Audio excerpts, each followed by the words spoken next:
counting up 1, 2, 3, 4. We have Ruggles, Best, Wilson, Hayward, you, Tina. We do not have a quorum yet, but no problem. We can kick off with your study session, and hoping well, there's our newest commissioner, Larry Leslie. We'll get to welcome him. So thank you, Madam Chair. Welcome everyone to your study session for March 26th. And I would direct you to your agenda.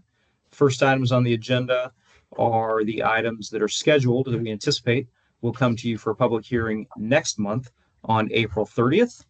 And Bob Short with our staff has prepped a little presentation to orient you to these requests so that you understand them. So Bob, if you want to share your screen, go ahead and present cases number 1 and 2, those 2 CUPs. Okay, thank you, Mr. McNeely. I'll go ahead and pop that up here.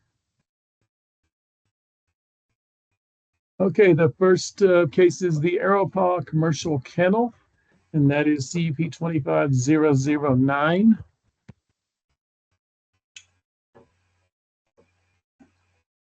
And in this case, the applicant is Lauren DeMarco, and the location's at 5550 Lean Lane here in the Donny Park area.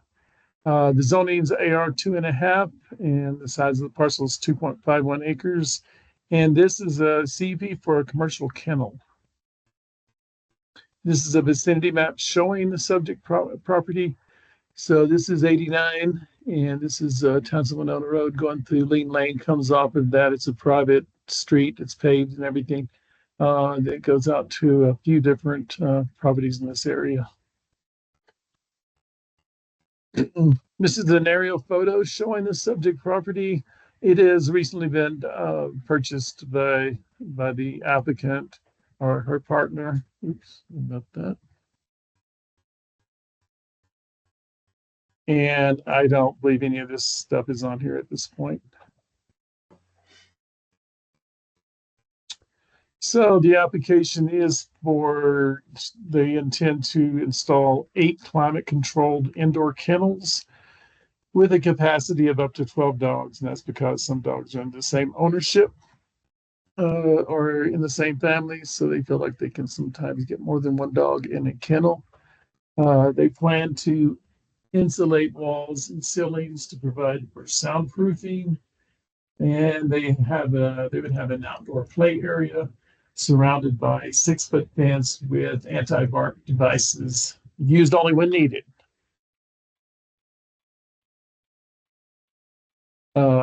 They also indicate that the dogs would be engaged in enrichment activities to keep them mentally stimulated to reduce the likelihood of excessive barking. And what by that they mean that they would always be there and engaging with the dogs rather than leaving them out by themselves. They also have provided a waste management and traffic plans, both, and these are kind of simple traffic plans about how traffic would circulate on the property. This is a site plan showing the subject property. So you can see coming in on Lean Lane into the property. They want a sign right here, small sign. And they basically want to remodel the garage into the kennels, create climate controlled kennels, and just in that area. The rest of the house is just a residence. It'll remain a residence. They have a dedicated dog area back here with a 6-foot fence around it. And there are properties here, there are homes here and here. There's a good block of trees here, kind of buffers the noise a little bit.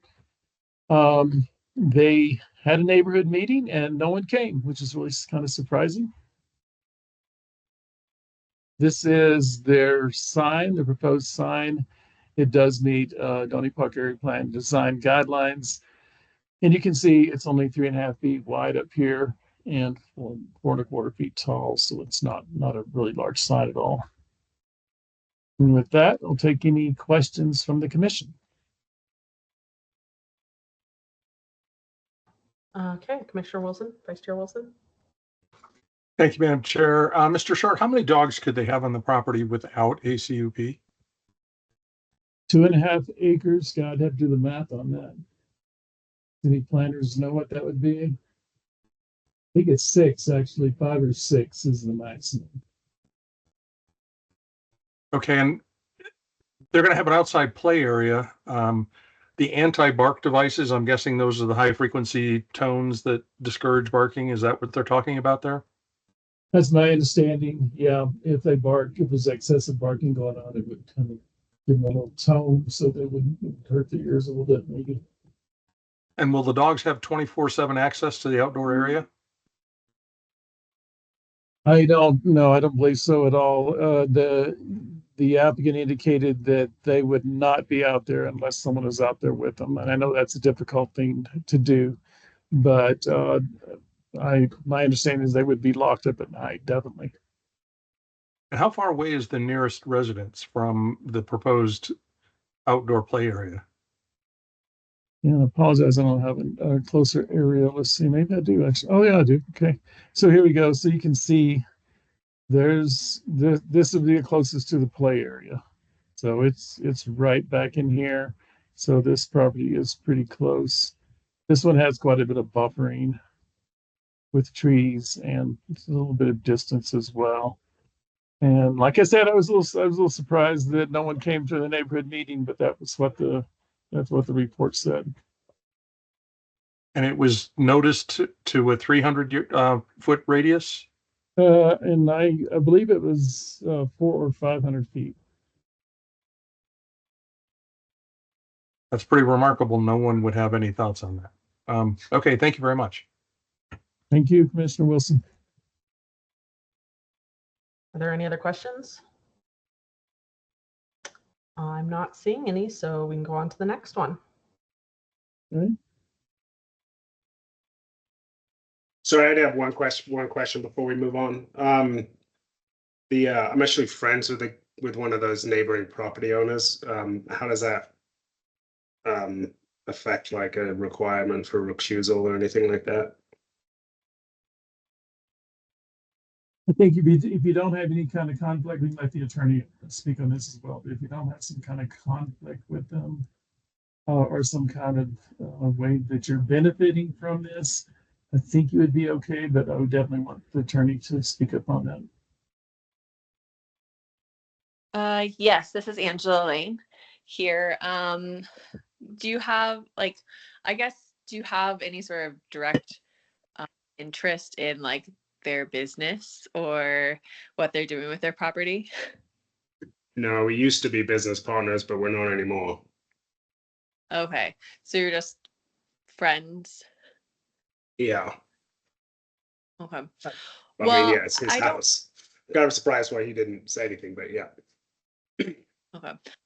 Well, I'd say you probably don't have a direct conflict of interest, but obviously if you feel like you might be too close to it, you're always welcome to recuse yourself. It's just something I think at this point it's just a personal choice on how you feel to avoid like the appearance of impropriety. Okay. Thank you, Angela. No problem.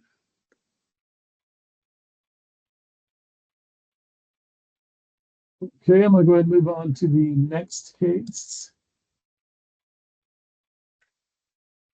This case is the Joseph Equestrian Facility at CUP 2511. And in this case, the applicant is Abigail Joseph out of Williams, Arizona, which actually is in Valley. And they own 2 properties in Valley, or she does, and on Sierra Drive, which would be for the application for this particular project. Zoning there is AR1, and it's basically 2 acres and 1 acre for each of the parcels. And the request is a CUP for an equestrian center and riding arena. And this is the vicinity map showing the subject properties. They're kind of in the center of Valley, very close. They're in this residential area. This is a fairly well-developed residential area. There are a few people around here. It's not totally developed, but there are a lot of empty lots as well. But as you can see, it's close to this brown area is multifamily, not much of it's developed. And then there's the commercial area up here in the red. So they're pretty close to that center of the valley. And this is an aerial photo of that subject property. As I said, they have these two parcels right here. I don't think there's anyone. There are a few people a little ways away, but I don't see any adjacent developed properties. This is their house, and they have a cabin back here, and these are stables. And the cabin would be used for their office and also for restrooms for their customers. And then on the other parcel, they have a riding arena, and they would put parking up front. I'll show you this on the map in a second. So they have basically two different things going on. One is equine therapy, and the other one is equine assisted learning. And she describes that as basically teaching people horsemanship skills, grooming, and applying the principles to everyday life. So they want to start with kind of small, with 2 to 3 clients a week, but they did indicate it could grow to a larger number, 10 to 15 clients a week. And I think they're just indicating what the largest number of people that would be there, up to 15. So the operating hours would be 8 to 2 p.m., Friday to Sunday, so only Friday, Saturday, and Sunday, and April to October during the warmer months. And she indicated the reason it's 8 to 2 is because it gets kind of windy and valley in the afternoon, and it's not really a good time to have these types of events. As I said, there's an office space and restrooms located in a cabin on the site, and the parking would be along the main street, Sierra Vista Drive. This is a site plan showing that. You can see the parking here. And, the cabin back here, the house, and the stables. Stables aren't really part of this. They're not boarding horses or anything, but they do have their own horses, of course. And this would be where most of the activities would take place right here. With that, any questions from the commission?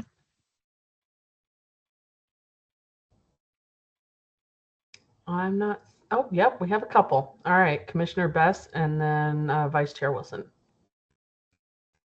So we have a 2-acre parcel, is that correct? Essentially. You have 2 1-acre parcels. Yeah, okay. And There's a parcel line right here. okay. And have we had any feedback from neighbors yet, or is that process not finished?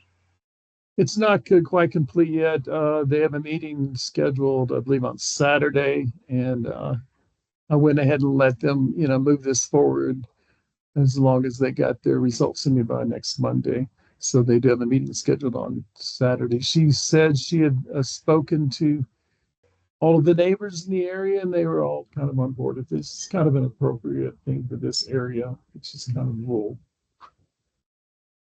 Okay, thank you. Mr. Wilson? Mr. Sure, I'm curious to know if they have any plans for dust control as a result of these activities, both in the round pen and in the parking area. I don't believe I saw anything like that.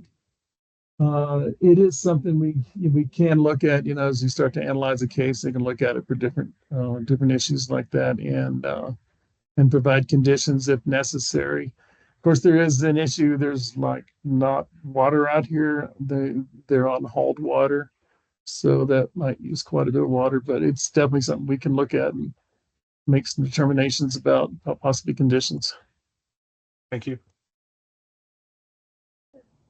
Commissioner Walsh? Good afternoon.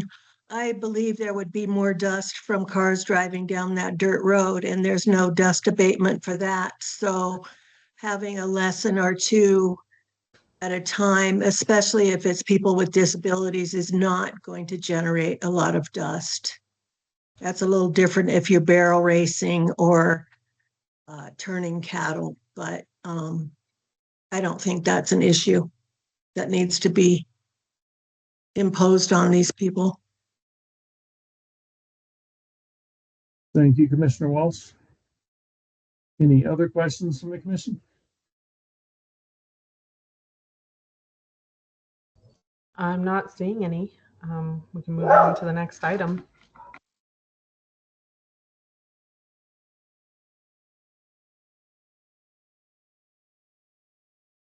Thanks, Madam Chair. This is Jess back with staff, and following those two public hearing items for next month, we'll get into your department review with the long-range planning efforts.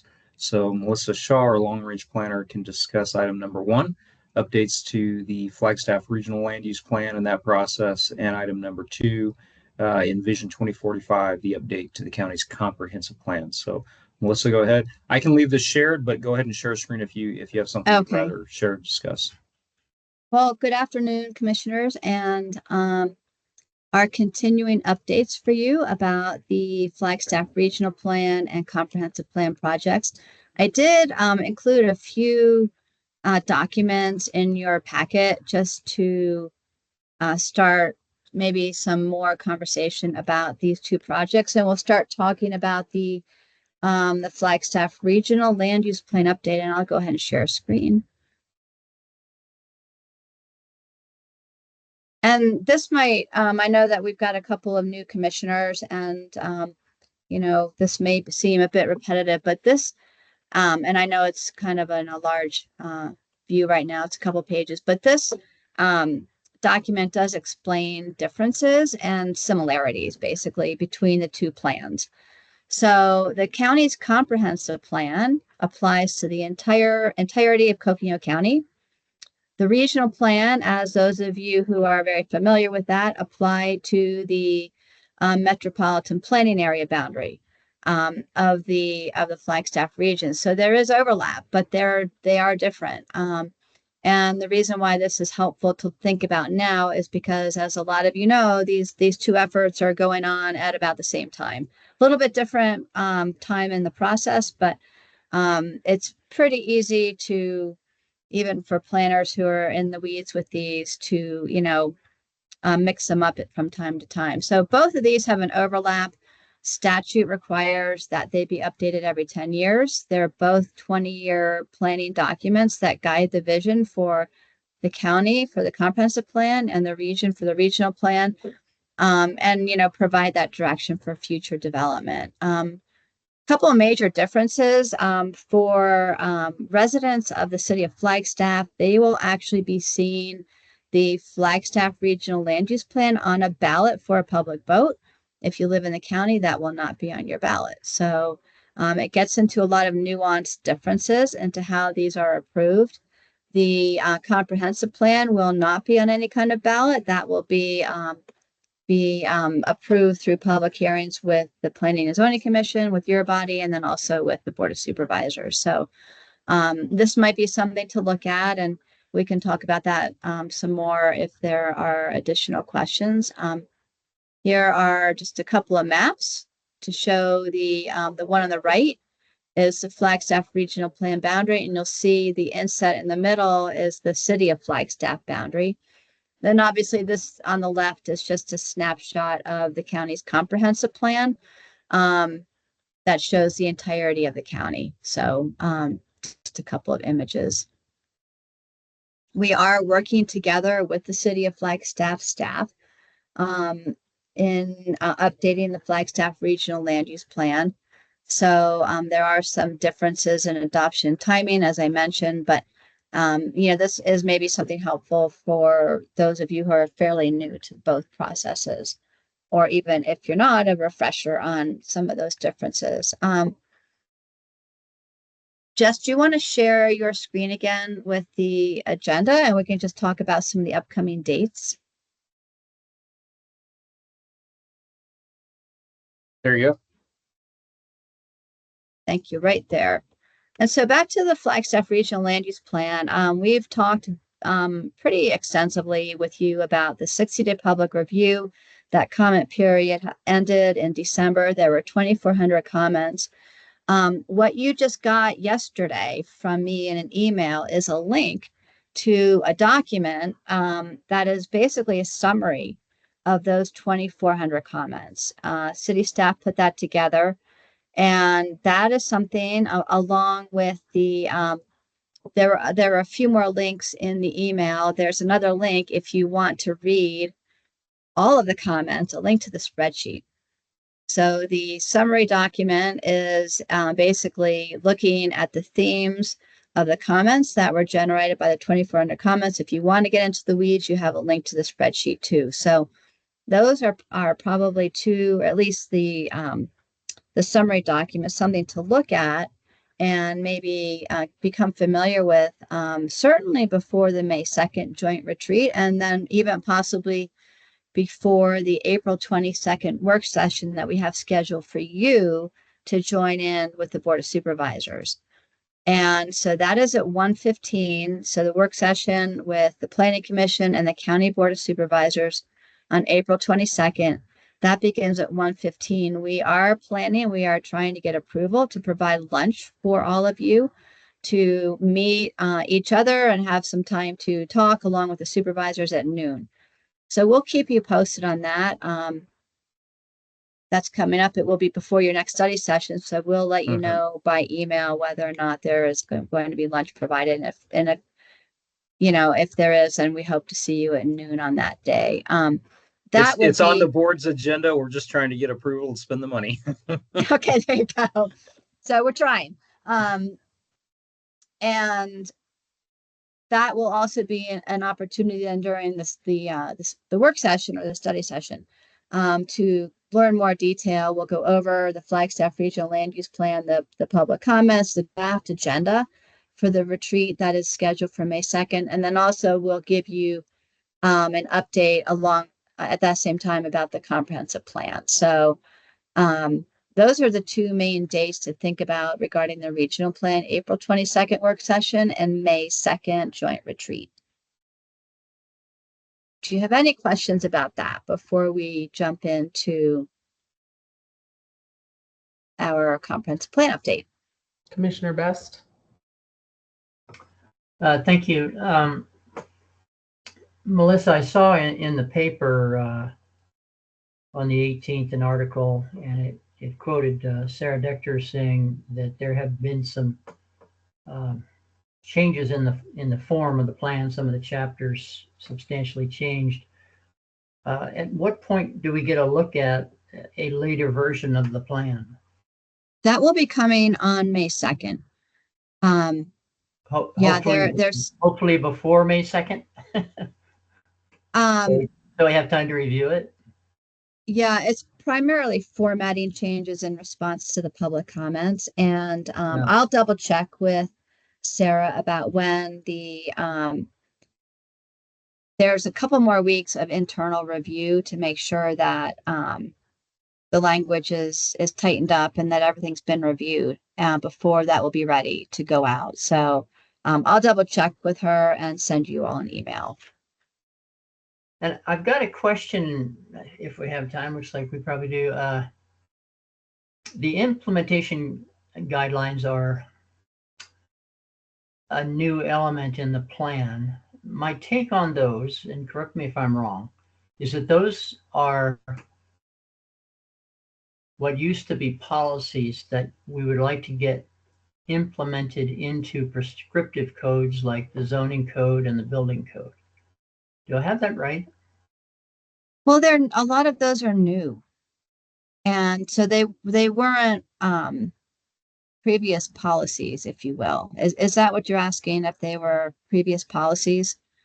Well, a lot of them are and some of them aren't. But why would they not just be policies, new policies, old policies? Why are we calling them implementation items? Is it correct that we're trying to get them implemented into prescriptive codes? I mean, I think there's multiple answers to that question, but that is one of the clarifications that is being made in the formatting edits is to look at those implementation strategies. I will tell you that a lot of them are being trimmed back. So you'll see a lot of cleanup that way, but it's also it's when you think about a policy really is a how-to. We implement a goal. But the implementation strategy is much more specific. That's actually more like an action item or a work plan item. So that's what's being worked on to clarify, because that comment that you just made, I think was reflected in a lot of the public comments as well. So I haven't seen it recently to see what's being modified. But I think you should expect to see quite a few changes in regard to the long list of implementation items. And you'll forgive me because there are similar terms in the comprehensive plan, and I might be using both terms, but they are similar. Yeah. Does that answer your question? It leaves me with a big question mark, exactly what the definition of an implementation item is. I have a couple of guesses, but I'm not quite sure why we now have goals, policies, and implementation items as opposed to just goals and policies. One reason, to me, the obvious reason is if we're implementing, we're doing something with it. We used to have goals, policies, and then an implementation schedule that was reviewed annually, and we would, I think ultimately the supervisors would give direction on, or council if it's the regional plan, on, in this case it'd be council, on what they would like to see implemented in the next year. What goals and policy would you like to see, on the ground? And then at the end of the year, there would be a report on what had been done. So I'm just a little confused what exactly an implementation policy means. If it means trying to get something from the policy document, which is the regional plan, into a prescriptive document, which is a zoning or building code, that makes sense. I'm just not quite sure what, and I've read a lot, and I've read a lot of implementation items, but I'm still not exactly sure what the definition means on the ground. And so let's talk again about differences between the regional plan and the comprehensive plan. And in the current county comprehensive plan, there's an implementation plan with action items. And that's what the county supervisors have looked at nearly every year since the plan was adopted, and gone through and helped us to prioritize what would be updated next. And so that is actually when you think of an implementation strategy or action item, that does help to achieve either a code update or a program, initiate a program, or whether it's an ongoing effort. And we're using a similar format for our newly updated comprehensive plan. In the regional plan, then again, I believe that those implementation strategies were intended to further identify how a policy could be implemented, but that's being tightened up, if you will, so that it'll be much more specific. And it may or may not be a code update, but it could be more guidance on how that policy actually is to be used. And there are nuances here, and I've made some notes that this is something to clarify for you during the work session, and certainly then during the joint retreat. Okay, thanks. And I sure hope we get a look at as much as you've got well before the second, because it's a few hundred pages to digest. So I know understand. Thank you very much.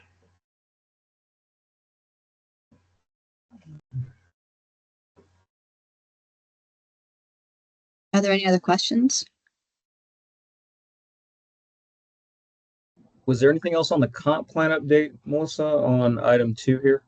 I did have one thing if we have time. Sure. And again, this is something that I had shared in the packet. And it's just basically a quick overview of where we are with the county's comprehensive plan update. And I won't go through this line by line, but I do want to just mention that we are finishing up the drafting phase of the plan, and we'll be moving into this late spring and summer, the 60-day public review, and then the plan adoption is we hope to start that in this at the end of the summer. So after the 60-day public review, then which you all will be notified about, then we will hope to move to public hearings. There are some changes in the format of the comprehensive plan, not major changes, but we are looking at organizing this into 3 sections. And this is based on common values and visions, themes that were identified when we did the initial outreach. And we put in this document just some links if you wanted to get into more detail, to look at the focus group discussion summaries, and then the community survey that was done after that by Fred Solip. So this is old information for you, but just wanted to start to put it together so you can see how we are using that information to organize the plan. And then Commissioner Best to, I think, get into additional detail about how we are organizing the comprehensive plan and providing some more guidance. What we're proposing for many of the goals and policies is to add something we call either goal details or policy details. And it is really intended to further explain the intent of that goal or policy. Where there is an implementation idea or an implementation strategy that would actually go into an implementation plan, then that would be, we're not going to put it right in the body of the chapter, but rather that will be in an implementation plan, and it will link it back to the goal or policy.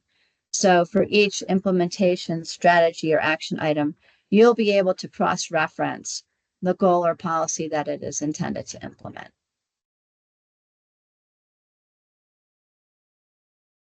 And we're adding some additional appendices.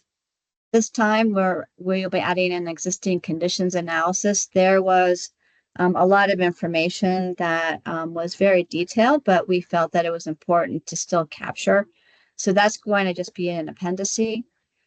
And then one of the new appendices is actually a fairly detailed framework for developing a countywide sustainability and resilience plan. So if that is actually approved as an implementation strategy, we have a framework proposed. It doesn't have to guide the update, or rather a plan, but it's there. A lot of work went into it, and it captured a lot of ideas, at least from this point in time, about how that could be started.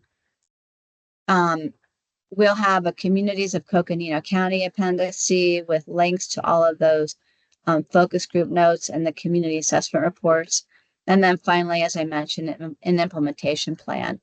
And it will be different this time. We'll be asking for that to be prioritized. And again, it will link directly back to a goal or policy that it will implement. So that will be somewhat different than what we have today.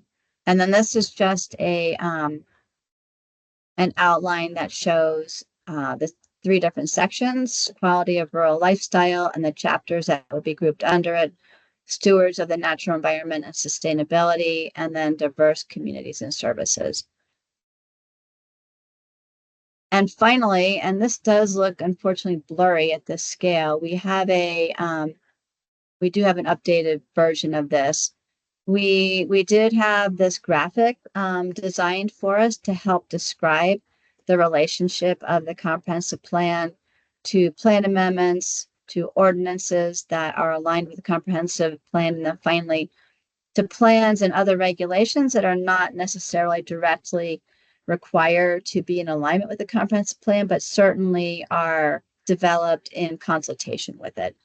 So we have a much clearer image, and it's been slightly reorganized, but this is the general idea, to try to show in a graphic format how these plans stack up basically and radiate out from the comprehensive plan being at the center. So we'd love your feedback on this, and yeah, any questions about the comprehensive plan? Commissioner Best. Well, I like the plates. They're cool. Thank you. That is effective and graphic. One of the, as I've gone through the regional plan, one of the things I found most frustrating, and which I believe the article in the paper addressed in mentioning reorganization, but I'm not sure, was the fact that in one chapter there were on a specific subject there were goals and policies, and then when you went to the subject chapter there were policies and implementation plans. So you had to hop back and forth between chapters. And so I'm not quite sure if you just described that in what's going on with the comprehensive plan or not, but I hope that everything related to one subject is in one place. And so that's one thing I would love to see. And the other thing is a goals and policies desk guide.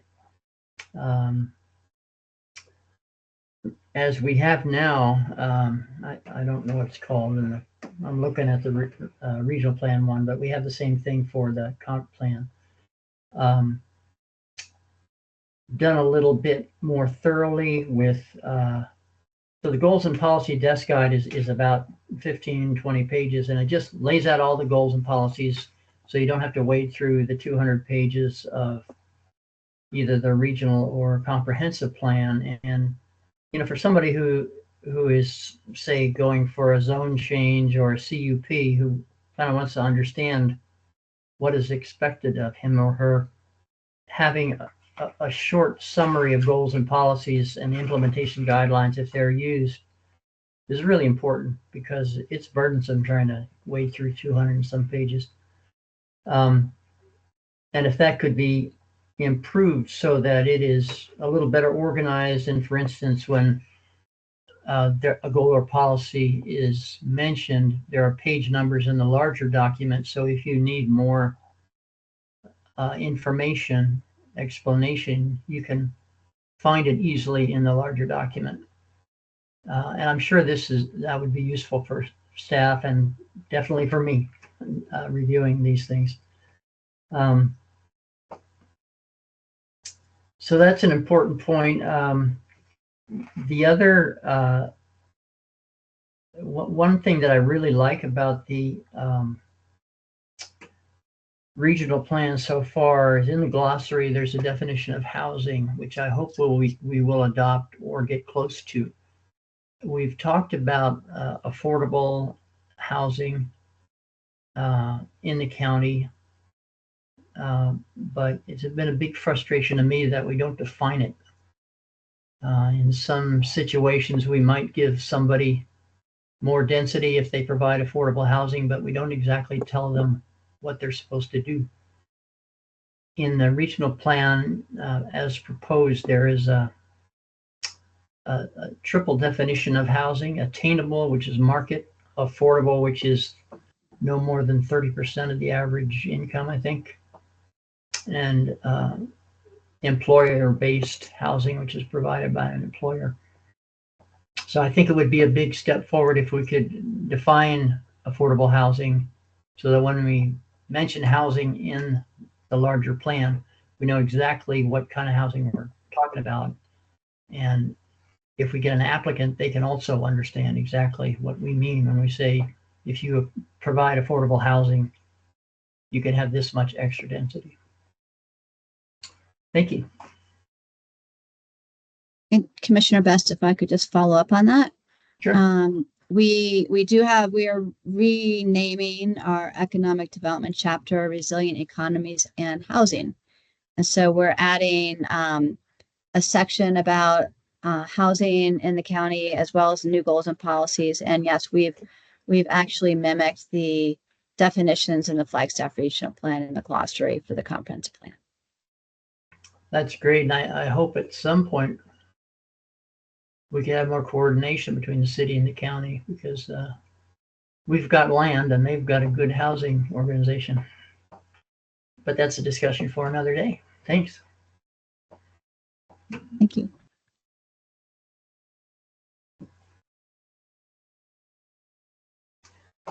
I guess I do have one more issue if we have time. I think we do. And it's kind of a big picture issue, but is it good or bad that we're doing both these plans at the same time?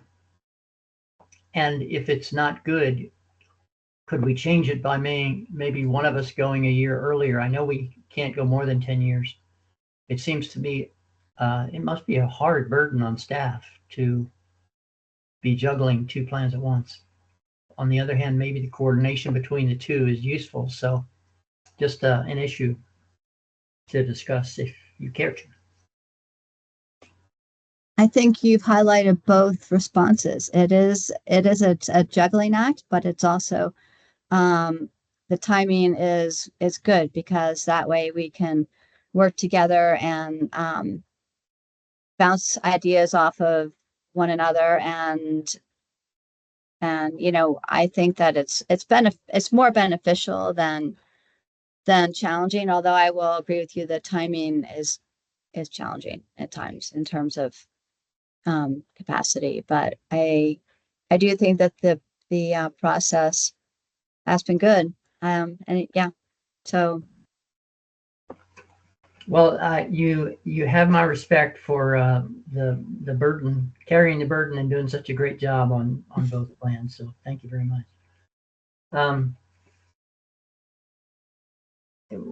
While we're talking big picture, I know we have some new commissioners, and I would just like to go back to the plates. I can pull up a clearer graphic while you talk, though. Go ahead. Yeah, I can read it on my computer. And I've been thinking about this in relationship to the implementation schedule, implementation item issue and the schedule of getting items implemented. In the way I look at these stacked plates is that the comprehensive plan is a values and policy document. And as we make findings that whatever is before us is consistent with the comprehensive plan. The reason we're here as citizens is that values within the plan can easily compete with each other. Certainly trying to get more housing, maybe building multi-story housing competes with, in the county, some conservation issues in the city and the regional plan, 6-story buildings definitely challenge community character and view sheds. And so, the reason that we're here is to balance these things, and it's not absolute. My take on the implementation schedule is we're trying to take policies and get them perhaps into prescriptive codes, which are not a balancing act. They say A, B, C, D, and you got to do it. You got to have a 50-foot setback. You can only have 60 feet of height and things like that. And so that's how I look at it. And if anybody has a different idea, love to hear it. As you go around the circle here, you'll see that some of these are prescriptive, like zoning codes, subdivision codes, building codes. Some are more values and policies. Forest restoration obviously has a lot of different elements to it that probably compete with each other as far as finding resources. But I just thought I'd mention that because I've been thinking a lot about this in relation to what we're trying to do with the implementation items in the regional plan, what exactly that means. Thank you.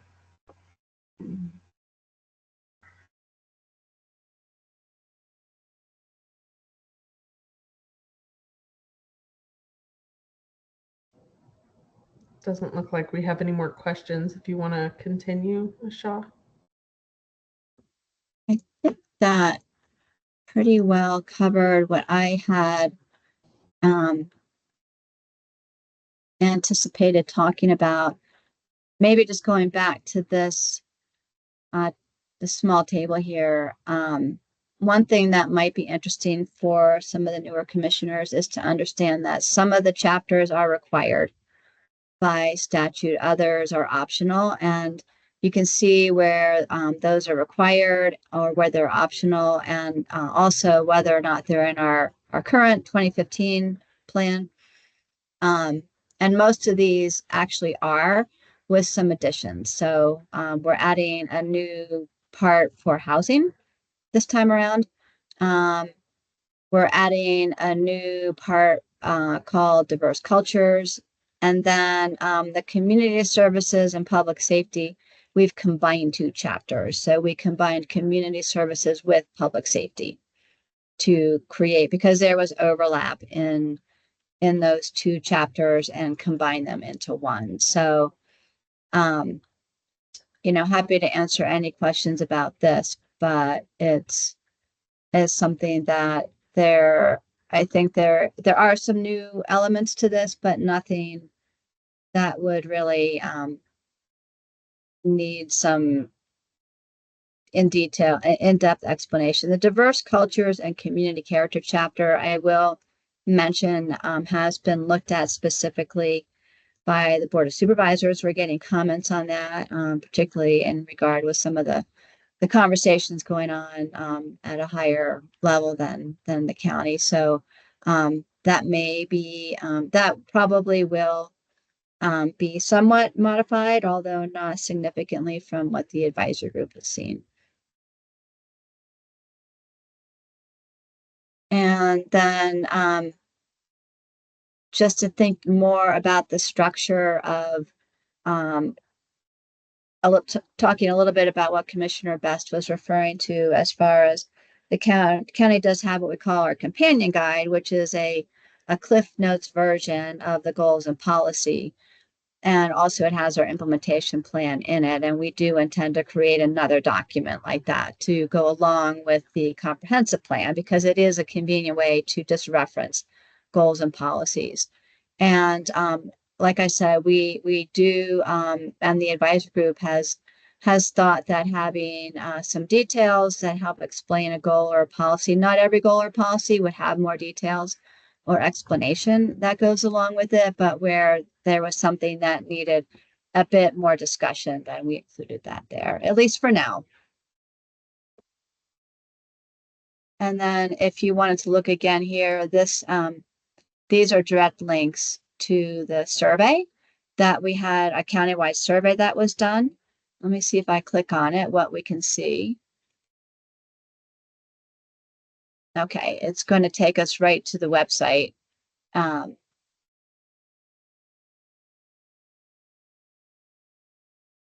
sorry. Can you see this this other window now of a website? Did that show? Yep, we're seeing it. Okay, so Yeah. you can go right into the survey report if anybody is interested in that, and read the findings. And this was a statistically valid survey that was done by Global Local Vision for the county, and it followed up on our focus groups. And there's that summary report for those as well. And both of those links take you back to our project website. And I guess to follow up and just to conclude, then we're having a meeting with the advisory group on April 3rd, which is a week from tomorrow, and they'll be reviewing, they're getting close to the end of their work. They'll be reviewing the introductory chapter, as well as all the appendices. And then on April 14th, which is a Monday, they want to review the entire draft plan as an entire document before we start 60-day public review. Any questions on that? Commissioner Best. Yeah, I haven't reviewed much of the comp plan yet, but it appears to me that in the regional plan as written so far, there isn't much about healthcare. My understanding is that when it came up, it was determined, I believe it's true, that because we have a county health department, that's the jurisdiction that should be organizing healthcare. Um, we're in a situation where we just experienced the biggest planning meltdown in the history of the city, I'm sure. The hospital situation, the move, the $1 billion move, passed by planning and zoning, rejected by planning and zoning in the city, and then passed by the city council, and then rejected by the voters. And so it seems like we ought to be dealing with that one way or another. We have a county health department, but I just wondered if that's brought up in the plan. I mean, we're in a situation now where the hospital, the biggest employer, probably the biggest industry in town, except for NAU, is saying they're moving somewhere. And not really, I don't see any communication about it in the paper. I don't hear much about it. So I'm just wondering how, if there's any way that we could foster communication somehow through the comprehensive plan. And I've sent you guys a proposal for a healthcare commission to try to do that. But is there anything in this that responds to the difficult situation that we're in right now with healthcare? In the comprehensive plan, the comprehensive plan does speak specifically to Health and Human Services and their role in Coconino County as a whole, in terms of the services that they provide. The advisory group did request a bit of a discussion about recognizing that Northern Arizona Healthcare as a regional trauma one, as our regional trauma one center, be recognized in the comprehensive plan. So we do recognize the importance of having a level 1 trauma center serving Northern Arizona is important for the county, but it doesn't go into in-depth discussion about whether or not they're going to move. We just don't have enough information about that, and it's really not the, it's not the right time, it's not the right place to have that discussion in the comprehensive plan, but it does recognize, healthcare and the efforts that are going on, the community health improvement plan, the the plans that Health and Human Services conduct every 3 and 5 years, which are really important indicators of healthcare in the county. And there are some of those that are directly tied to other land use, transportation issues. So there are direct links that way, as far as Health and Human Services, what their findings are in those plans and how they relate to the goals and policies of the plan. So I hope that will be. That makes sense to me, but there just seems to be a hole between the city and the county. And I guess it's maybe a communication issue. As a citizen who counts on the hospital being there, and we all do, having them say they're moving somewhere, and not apparently being able to have a community conversation either among ourselves or with them. It's just doesn't seem to be anything coming through the newspaper as far as reporting on what the possibilities are. It's frustrating, and I would say, as looking at the community, it's a little scary. Where would they go? We assume they're going to go down the street, but what if Williams offers them 300 acres and all the utilities for nothing? I mean, there just doesn't seem to be communication, and I would love to see something in the comp plan or the regional plan that brings the medical community get together with the community in general. So we feel like it used to feel like, we had a local hospital, we have board members who we all knew and could talk to, and that just has completely changed. So I'll just leave it at that. Thanks very much.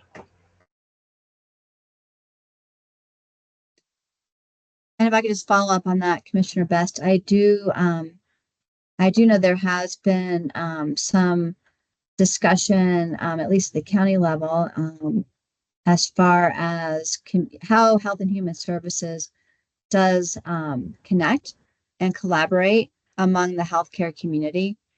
And I think the same is true with the regional plan, recognizing that there is communication among the healthcare community about what the needs of the, what the healthcare needs of the region and then the county are. So, there's not specific information about the hospital or what might happen to it, but there is recognition that kind of discussion is important.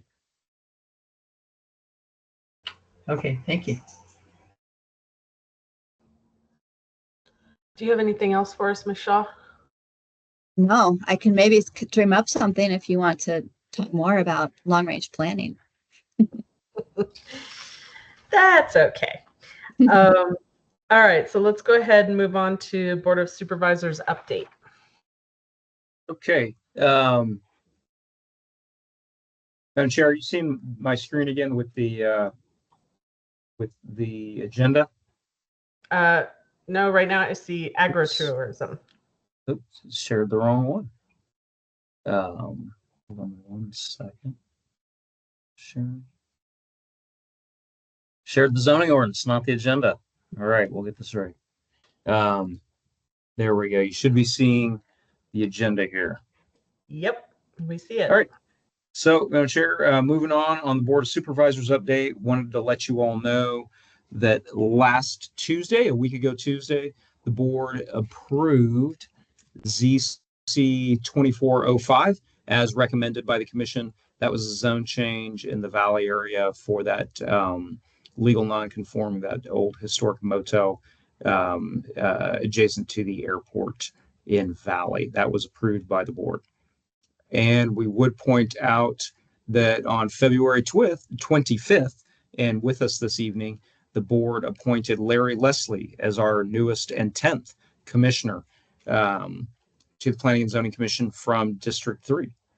So unless there's any questions on those items as heard and approved by the board, we could jump to roundtable and welcome Larry Leslie as our newest commissioner from District 3. Just one quick question, Jess. Did the board place any conditions on that approval when they made it? Commissioner Hayward, no. The board approved it as recommended, making the same findings as the Planning and Zoning Commission. So no changes.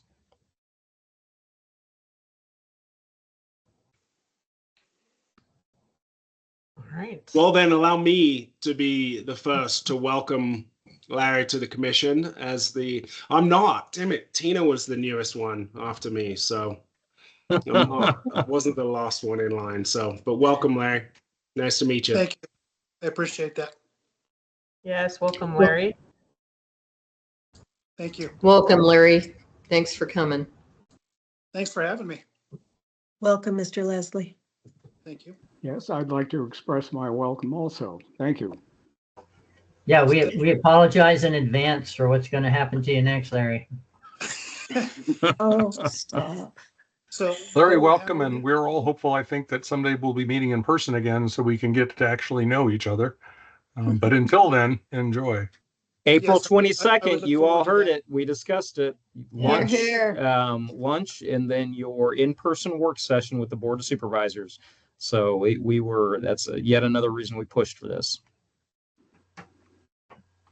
Jess, I might have missed it during that discussion. That is being noticed so that the quorum isn't a problem. Is that correct? Yes, thank you, Commissioner Wilson. Yeah, we will notice that for quorum. We're hoping there is a quorum. Is it all right if I ask a question right now about tonight's meeting? Yes, please do.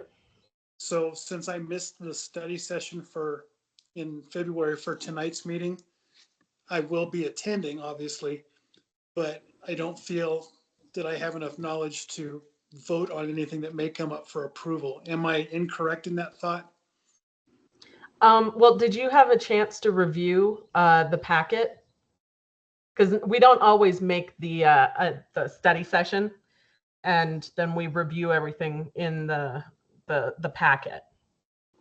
If you're not comfortable participating, that's totally fine. But Okay.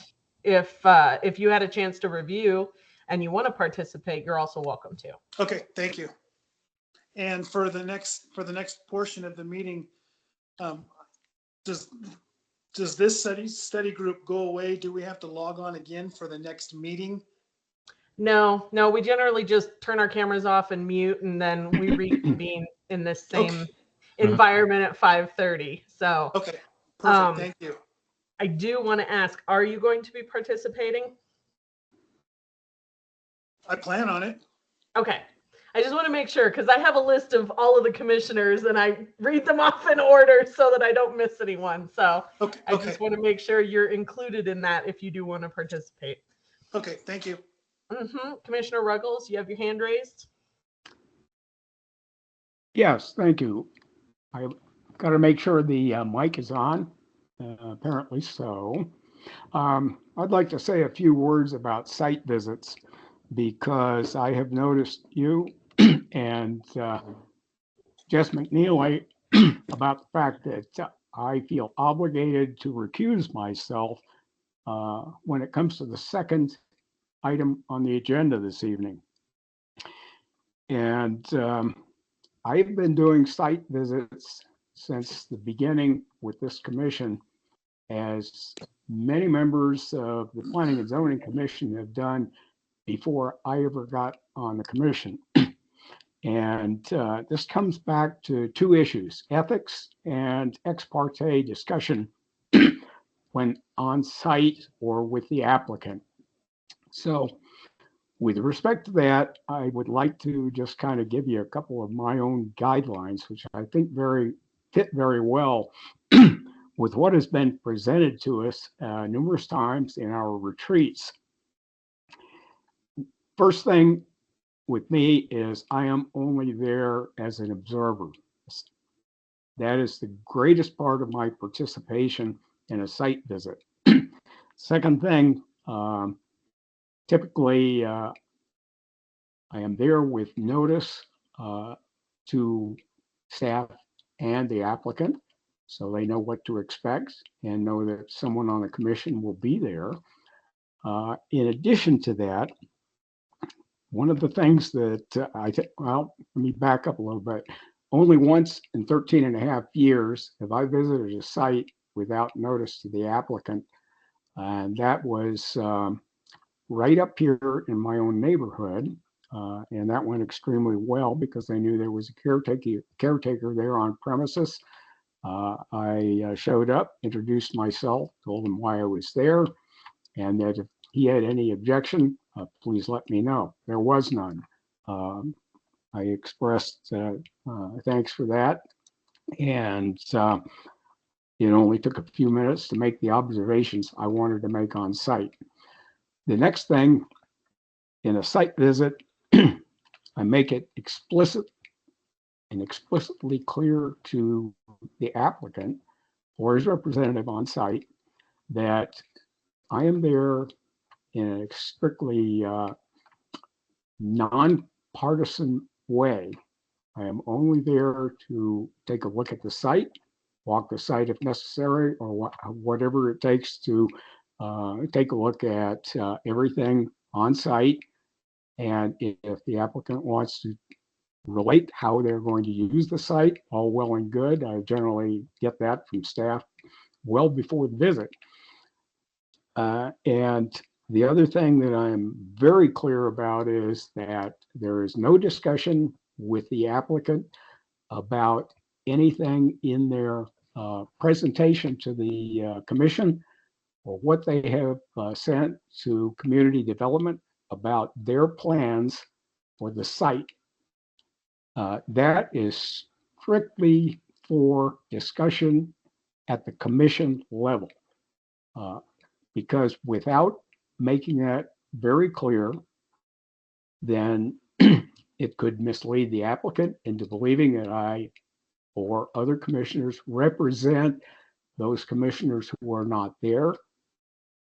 And that, unfortunately, can prejudice both the discussion at the commission level for the applicant and the commission as well.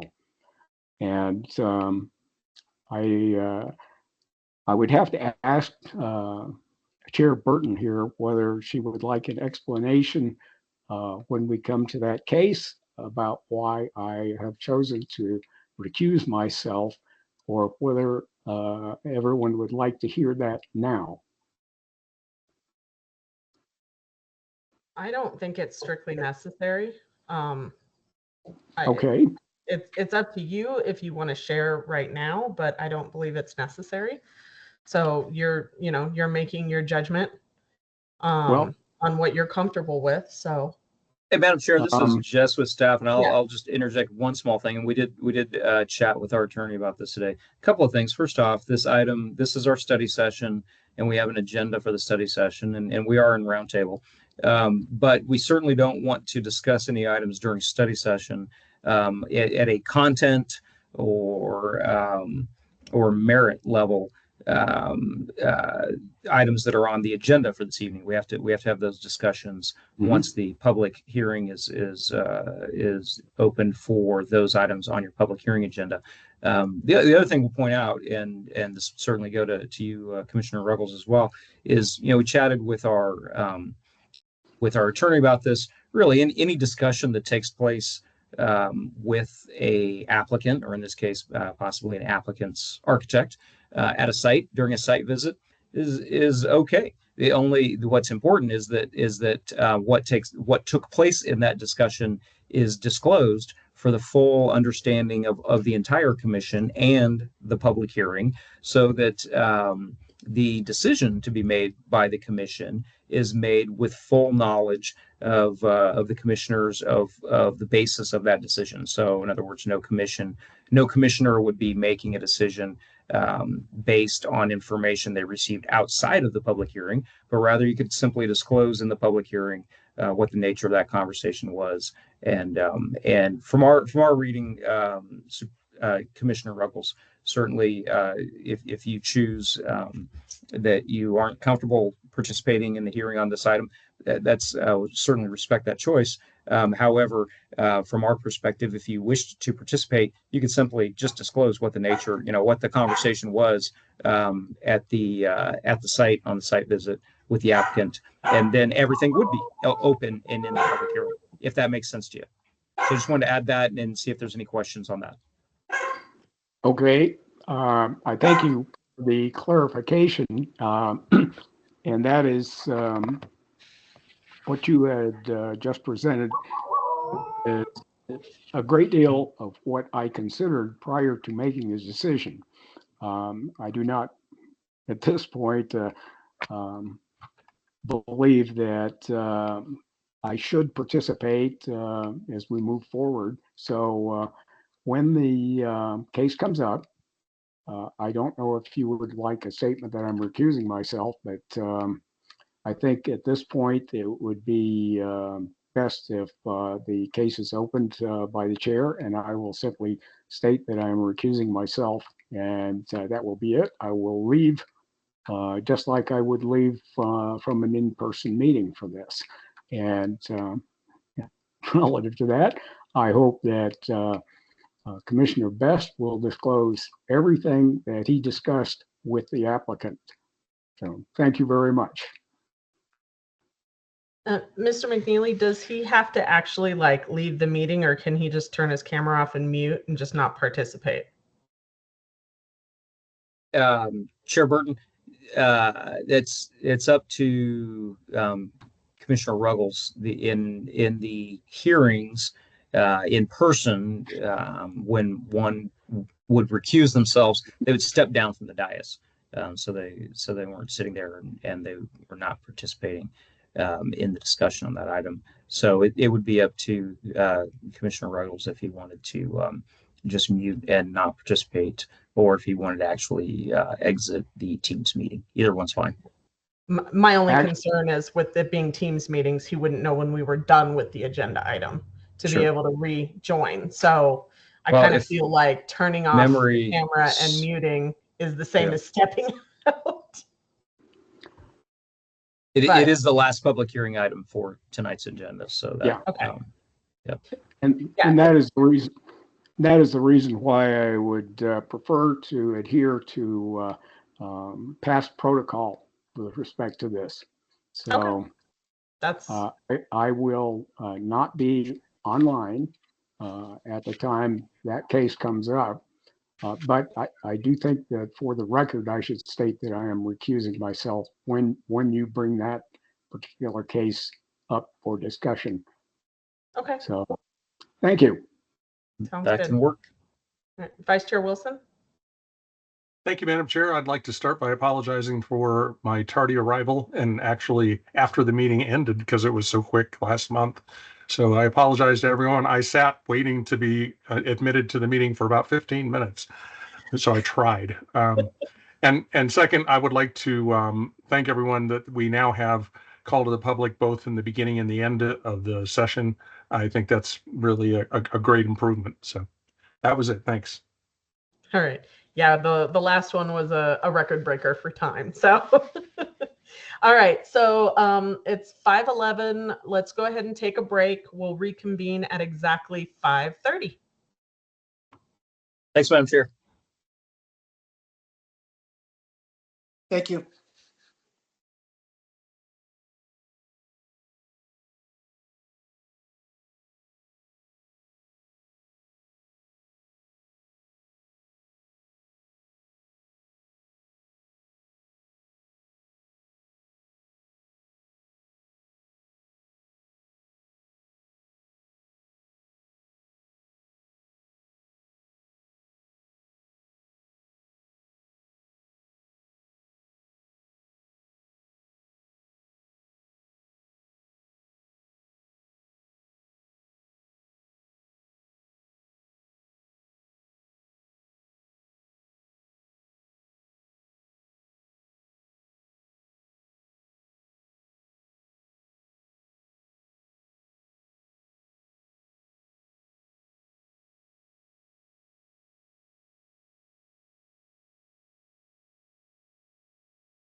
Okay, Mr. McNeely, are we ready to get started? Thank you, Madam Chair. Yes, it is 5:30 and planning staff is ready to support the hearing. Okay, so it is 5:30 and we're going to go ahead and get started. All right. I'm going to start by reading the meeting rules and procedures. Welcome to the March 26, 2025 meeting of the Coconino County Planning and Zoning Commission. Cases will be heard in the order they appear on the agenda. Following the staff presentation, the applicant and/or the applicant's representative may address the commission. As an applicant, if you agree with the staff report and have no additional information, please feel free to keep your comments brief. Any relevant comments are welcome. Following the applicant's presentation, I'll make a call to the public. If you wish to address this case, please state your name and address. We ask that your comments be limited to 3 minutes or less. Comments must be relevant to the case. Please address all comments to the commission. No matter how strongly you may feel about the case, all comments must be respectful. After all interested public have spoken, the public comment portion will be closed. Discussion will then take place amongst commissioners. Decisions of this commission regarding any zone change or preliminary subdivision plat approval are referred to the Board of Supervisors as a recommendation. All other case decisions are binding unless appealed to the Board of Supervisors. If you disagree with the commission's decision, you have 15 days to appeal. Please contact the Community Development Office for appeal procedures. Due to the virtual nature of this meeting, I will be doing a roll call vote of the commissioners to ensure accuracy for the record. We ask that the public please mute your speakers and turn off your cameras. Additionally, the message function of this platform is for communicating technical difficulties only. It is not for case discussion. Thank you for joining us this evening and actively participating in our county planning. Okay, the first item on the agenda is the Pledge of Allegiance. Mr. McNeely, would you please lead us? Will do. Thank you, Madam Chair. I pledge allegiance to the flag of the United States of America and to the republic for which it stands, one nation, under God, indivisible, with liberty and justice for all. Thanks, Madam Chair. Okay, second item on the agenda is the approval of the February 26, 2025 minutes. If there are no comments or corrections, I'm ready to hear a motion.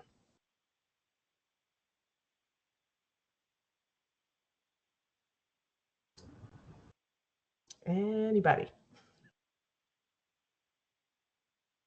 I'll make a motion to approve the minutes of the last regularly scheduled meeting. I'll second.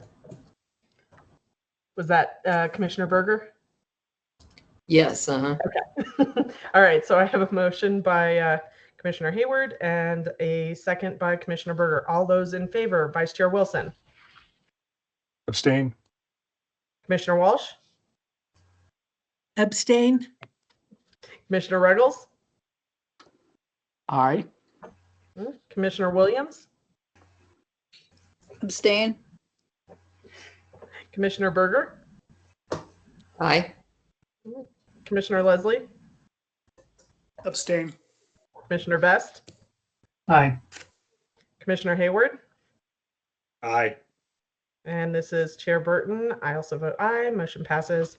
Okay, third item on the agenda is a call to the public for items not on the agenda. Is there anyone in the public that wishes to address the commission for items not on the agenda? Okay, seeing none, then the next item on the agenda brings us to our public hearing portion of the evening.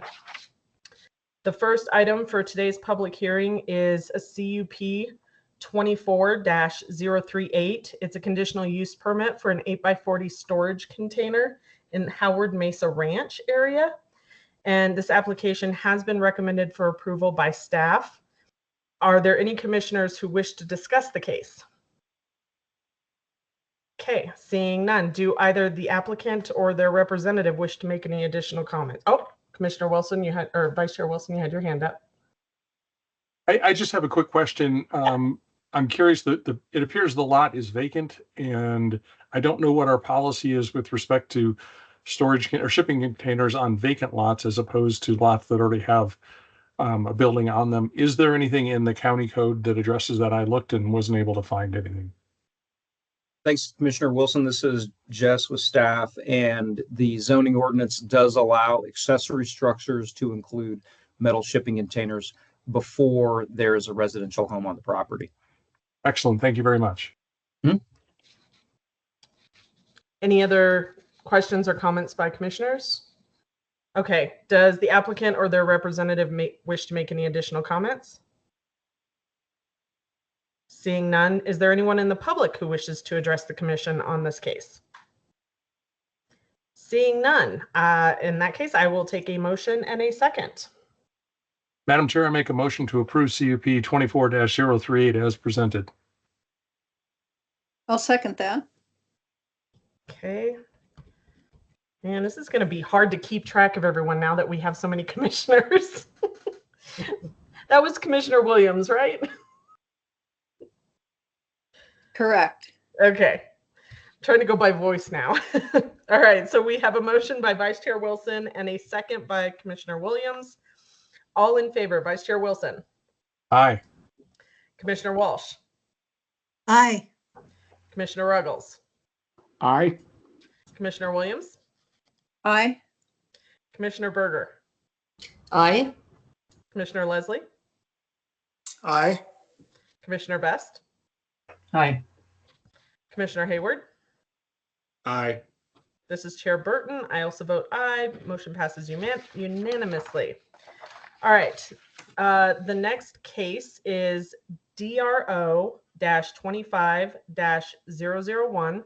This is a design review overlay in a resort commercial zone in Oak Creek.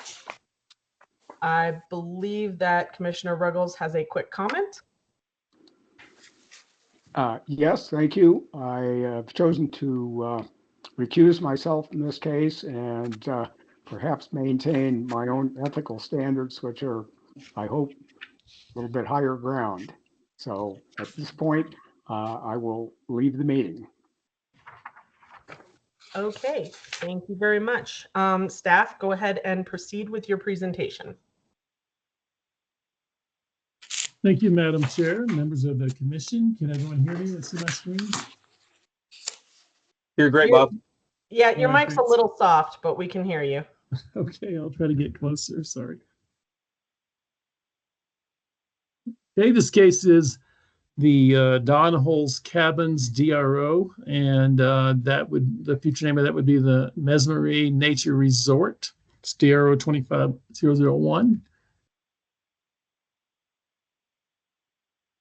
And in this case, the property owner is DOS Development out of Chandler. The applicant is Fernando Mercado out of Phoenix, and the location of the property is 9440 North State Route 89A in Sedona. And I did want to indicate to you that the noticing did have a typo on the parcel number, but we did talk to the attorney before the hearing, and she indicated that she thought it was safe to move forward with this being a DRO and not a more significant type case. The address is the same, and we didn't feel like there would be any kind of confusion about where this was. So the size of the property is 16.77 acres. The zoning is RC Resort Commercial, and the request is design review for new lodging employee cabins. So I should just say some of the cabins could be employee cabins. They probably will be actually. There's no specified number of no separation between those two. And I want to talk a little bit about design review overlay applications for the benefit of our new commissioners primarily. So within the county, we have area plans, and these area plans are subject to specific policies, special policies. They're considered amendments to the comprehensive plan. And these areas include Kachina Village, Zoley Park, Fort Valley, and Oak Creek Canyon. And there are some others as well. I'll show you a map in a minute just to get you oriented to that. So some of these area plans have what we call design review overlays. And that means that the plan area is subject to design review. And that only applies to industrial, commercial, and multifamily developments, not to single family, not to duplexes. In this case, these are commercial structures. They are in the Oak Creek area plan, or plan area, excuse me. So they do require design review.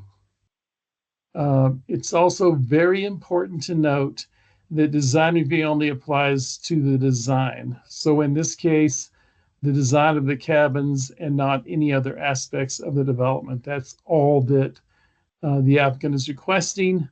The other parts of the design were approved back in, I believe, 2012 in an original design review overlay case. So there aren't any findings for this. It's just, do they meet the design guidelines from the area plan? So these are the area plans within the county. This is most of them. There's a couple like this one that are larger, Diablo Canyon Rural Planning Area. But primarily these in this area closer to Flagstaff, they all have design reviews.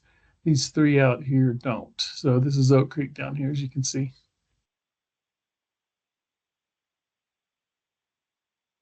This is a vicinity map showing the subject property, as you probably know, Highway 89 coming down through Oak Creek Canyon, and it's right here.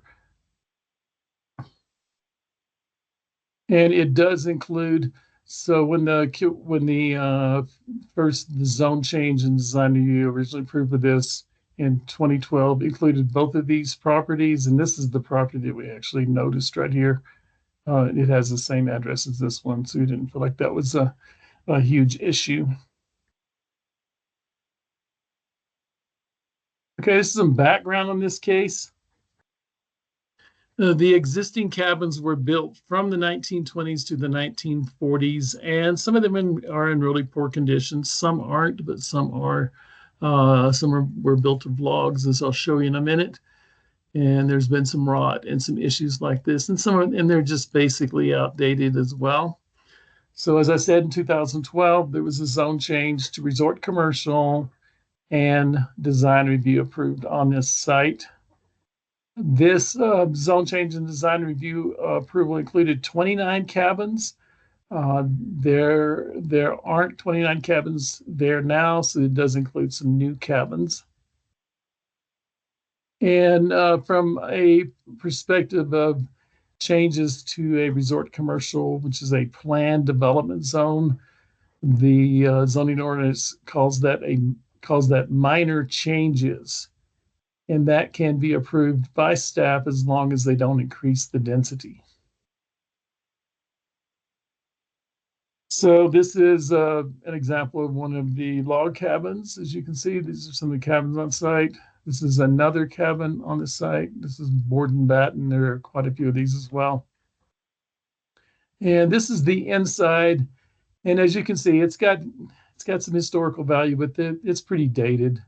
So they're kind of ready to be replaced. So the applicant would like to replace them with something more modern and with updated air conditioning. For example, it gets pretty hot down there, and they don't have air conditioning built in. Now, this is the site as it exists today and as it was approved in that 2012 case. So these are all of the cabins, and I wanted to point out to you. So this is the store. The store will remain there. They don't have any plans to change that right now. There may be some in the future. So these are cabins. These two are the ones that are closest to Highway 89A and most visible. The rest of them really aren't visible. So they're back here in the back, and you really can't see them well. So there may be some special considerations for these we can talk about in a minute. So the proposal in phase one, they would just like to replace these 5 cabins. That's their first objective. But in phases or going along, they would like to replace all of these cabins, including those two along the front right there. And this could take a while, but the design of the cabins that you are approving tonight would apply to all 29 cabins. And the way we look at it at the county is that the replacement cabins should be substantially similar to what you're seeing tonight. And this is the cabin. So this is the 1-bedroom design. And as you can see, they have a lot of windows. The point that the applicant had was to be able to connect with nature. So a lot of windows allow you to look outside and feel the outdoors. And also they have decks at the lower end and also decks on the roof. You can see we have some relief here if you look at it from the side vision, also some overhang. And basically similar is the 2-bedroom units. And these are the important essential elements. This is the vertical siding. And note that it's vertical and it kind of goes along with the trees, it kind of blends in with the trees because of the verticality of that. This is the railing and this is the decking, which would be composite type decking. And this is how the cabins look. You can see they blend very well with the trees and the landscaping. So this is a little wordy, I apologize for that, but I did want to talk about these design guidelines. They're pretty extensive. They go back to 1989, so we kind of have to look at them in some sense that things have changed a little since then. But for architecture style A design guideline, it indicates that architectural building forms should express sensitivity to the unique environmental setting, historic building styles, reflecting pioneer development, the land and vegetative forms of Oak Creek Canyon, and the architectural styles of those buildings which have demonstrated similar sensitivity. The goal is for creative and functional design solutions that take advantage of the unique characteristics of the site, fit lightly on the landscape, and contribute to the character and quality of the built environment while in harmony with the natural environment. It is not the intent to dictate specific architectural styles, but in general, styles of a formal nature are not in keeping with the character of the canyon. So what I want to point out here is it really doesn't say they need to look like historic buildings. They need to fit in, blend in with historic buildings. So it could be determined that cabin design expresses sensitivity to historic styles and provides a functional design solution that fits lightly on the landscape in harmony with the natural environment. So it's the sensitivity to historic styles that staff would like to emphasize in this case. And then architectural style B, guideline B. Scale and mass of new developments or redevelopments should be compatible with the surrounding neighborhood and historic structures in Oak Creek Canyon. Siting should subordinate the structure to the natural features of the landscape and should not block off views of scenic features. Scale and mass of the buildings should be compatible with the natural features of the landscape rather than dominate it. So in this case, staff is indicating that cabin design is compatible with the neighborhood and historic structures and subordinates the structure to the natural features of the environment. So these structures obviously fit very well into that environment. And then architectural style C, articulated design elements shall be incorporated into the overall architectural design so as to add interesting shadow, shape, and depth to structures. And you can see that articulated design elements in the cabins with the overhangs.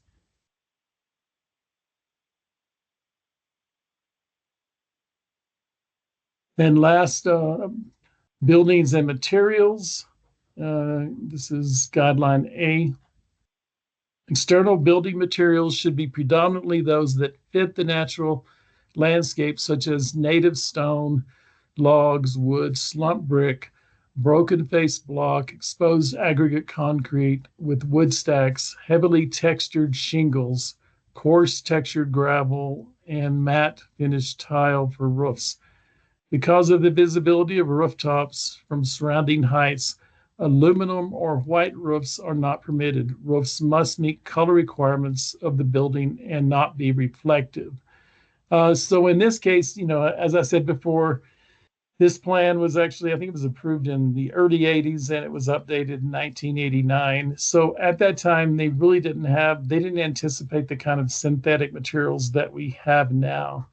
And also, very importantly, synthetic materials that are more resistant to fire. That's a really big deal in Oak Creek, as we all know. If you were to build these completely out of wood, especially decks, that would be much more receptive to fire. So this is something that I think is kind of new. The area plan is in need of updating, and I think it's on our list, but it does take a while to update these things. With that, I wanted to kind of show you, a little close-up of this. You can see how the trees reflect and how this fits into this native landscaping.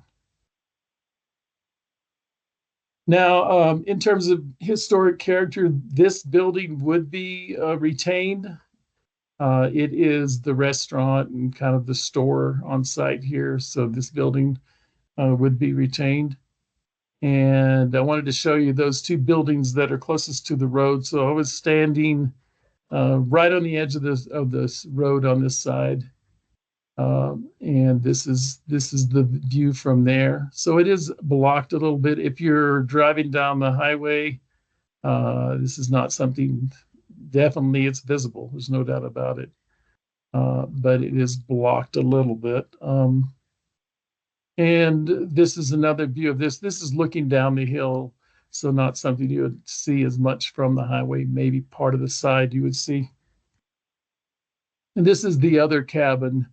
And again, I was also kind of standing down the hill close to the highway. And this one would not be seen unless you're looking real fast as you drive by.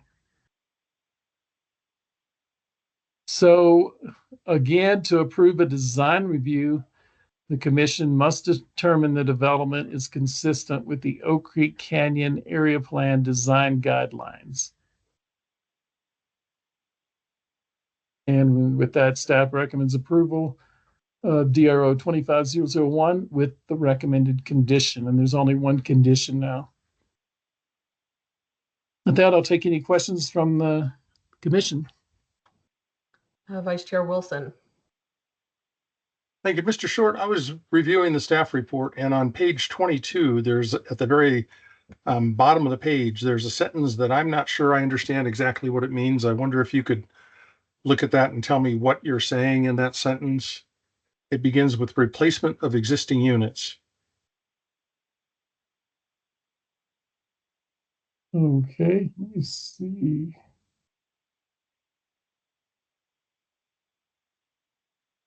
And I can read it for you if you'd like. It says replacement of existing units that does not involve expansion of the development and contributes minor changes as defined or constitutes minor changes as defined in section 2.11.5. Bravo, planned district zones. I'm not sure what that sentence is saying.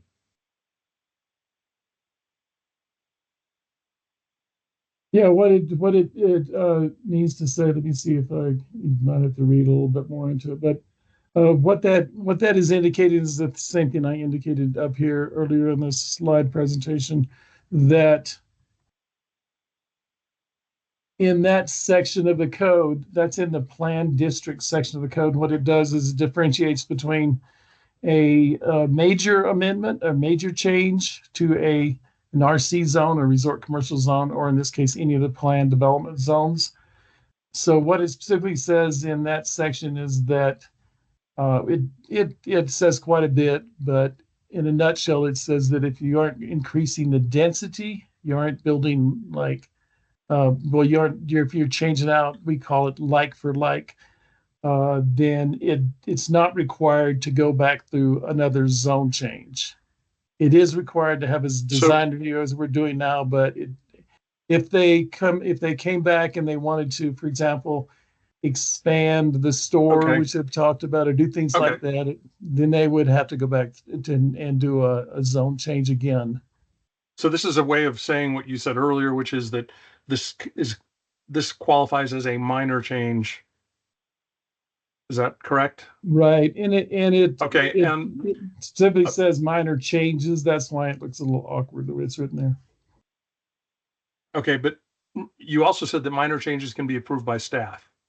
So if this is a minor change, why isn't it being approved by staff? Okay, so let me go back in the slide presentation here.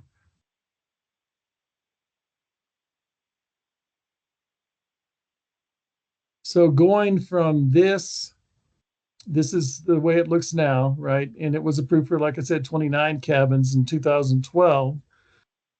To this can be approved by staff. That's the site plan. That's the master development plan. Because they aren't increasing density, staff can approve that. What staff cannot approve is the design. So we're doing the design review overlay because the commission needs to approve the design. Thank you. Thank you, Commissioner Wilson. All right, Commissioner Best. Thank you, Madam Chair. Mr. Short, when we I visited the site with Commissioner Ruggles and Mr. Short. We can talk about that a little more later, but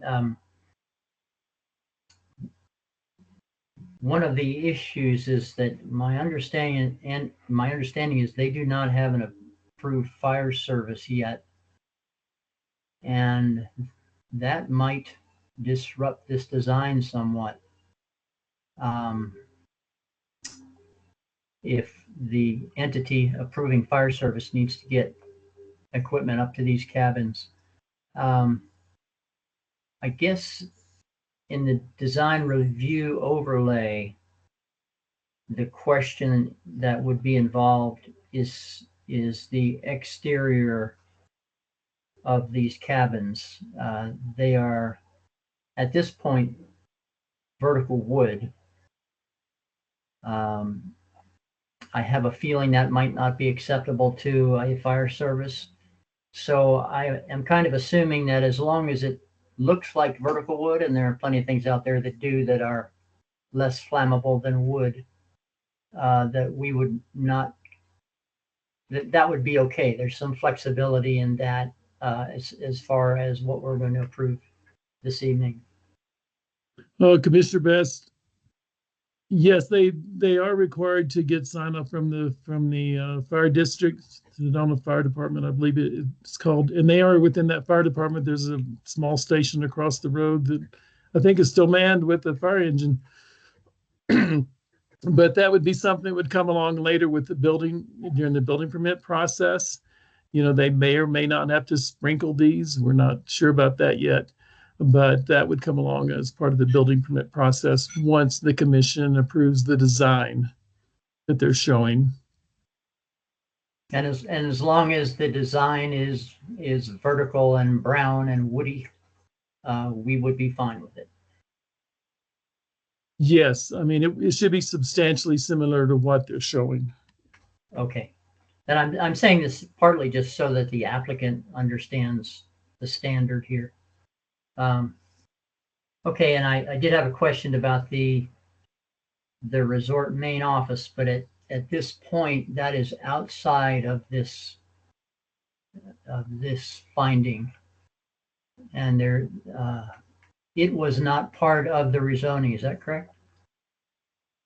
It was part of the, Mr. Best, it was part of the rezoning. It is not part of this DRO applications design review because they aren't replacing it.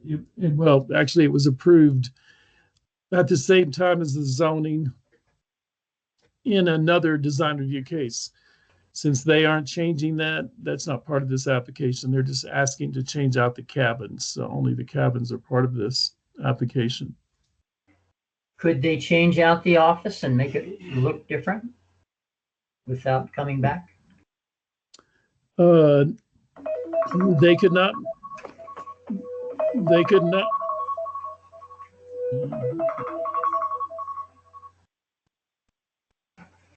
Sorry. They could not make substantial changes to the office without coming back. Okay, thank you very much. Thank you, Commissioner Best. Commissioner Hayward. Thank you, Madam Chair. Question, point of clarification, and Commissioner Best mentioned this too. It does say in the applicant's narrative that the siding will be vertical wood. But I think, Bob, you indicated in your presentation just then that it would be a quote synthetic material, unquote. It doesn't actually specify what the material is on the drawings. I mean, it says it's dark brown walnut, but I assume they're referring to the color, right? They're not actually going to clad these things in clear walnut. Maybe they are. So can we get some clarification on that? Commissioner Hayward, that is correct. I mean, it's obvious it's not going to be walnut. It's going to be a synthetic walnut material. And sorry if that wasn't clear in the application. But yeah, definitely not wood. These are synthetic materials. This is obviously, this is composite over here, composite decking. This is some type of composite siding. I did understand from the applicant, it is a fire resistant material. So on that note, do we know what the exact specification is in terms of what material we're looking at? And then do we know the class of the fire rating for the material? Commissioner Hayward, we don't, and keep in mind that this is actually just the design review. So we're not really considering whether it is fire resistant. We know that, but the commission's basically just looking at the design, the way it looks, and not so much the way it functions. Okay, yeah, it's just that was brought up already, right? So, yeah, right. So, but we don't know. So we just know that it's some type of plastic wood composite. We don't know if it's which exact one it is. Is the applicant here? Are they able to answer that question? Yes, and they will be able to answer that question. We'll get to that a little bit later. Okay. Thank you. Okay, Commissioner Berger. Yeah, I've stayed down in these cabins numerous times over the last, 35 years. I guess my only question is, how is it going to affect the surrounding areas, wildlife? Because they're proposing decks and on the roof decks. Am I hearing that correctly? Yes, Mr. Berger, you are hearing that correctly. There would be decks on the roofs. I'm not clear how that would affect wildlife. The presence of people in the area, I think, would affect wildlife. I'm not really sure. Again, this is really more about the design of the cabins than it is about the wildlife in the area. Yeah, I was really kind of going for the overall area as well, because people that come up to vacation areas, they're not really mindful of their area. It's a frank comment, but it's true. So I'm just bringing it up for that purpose only. Thank you.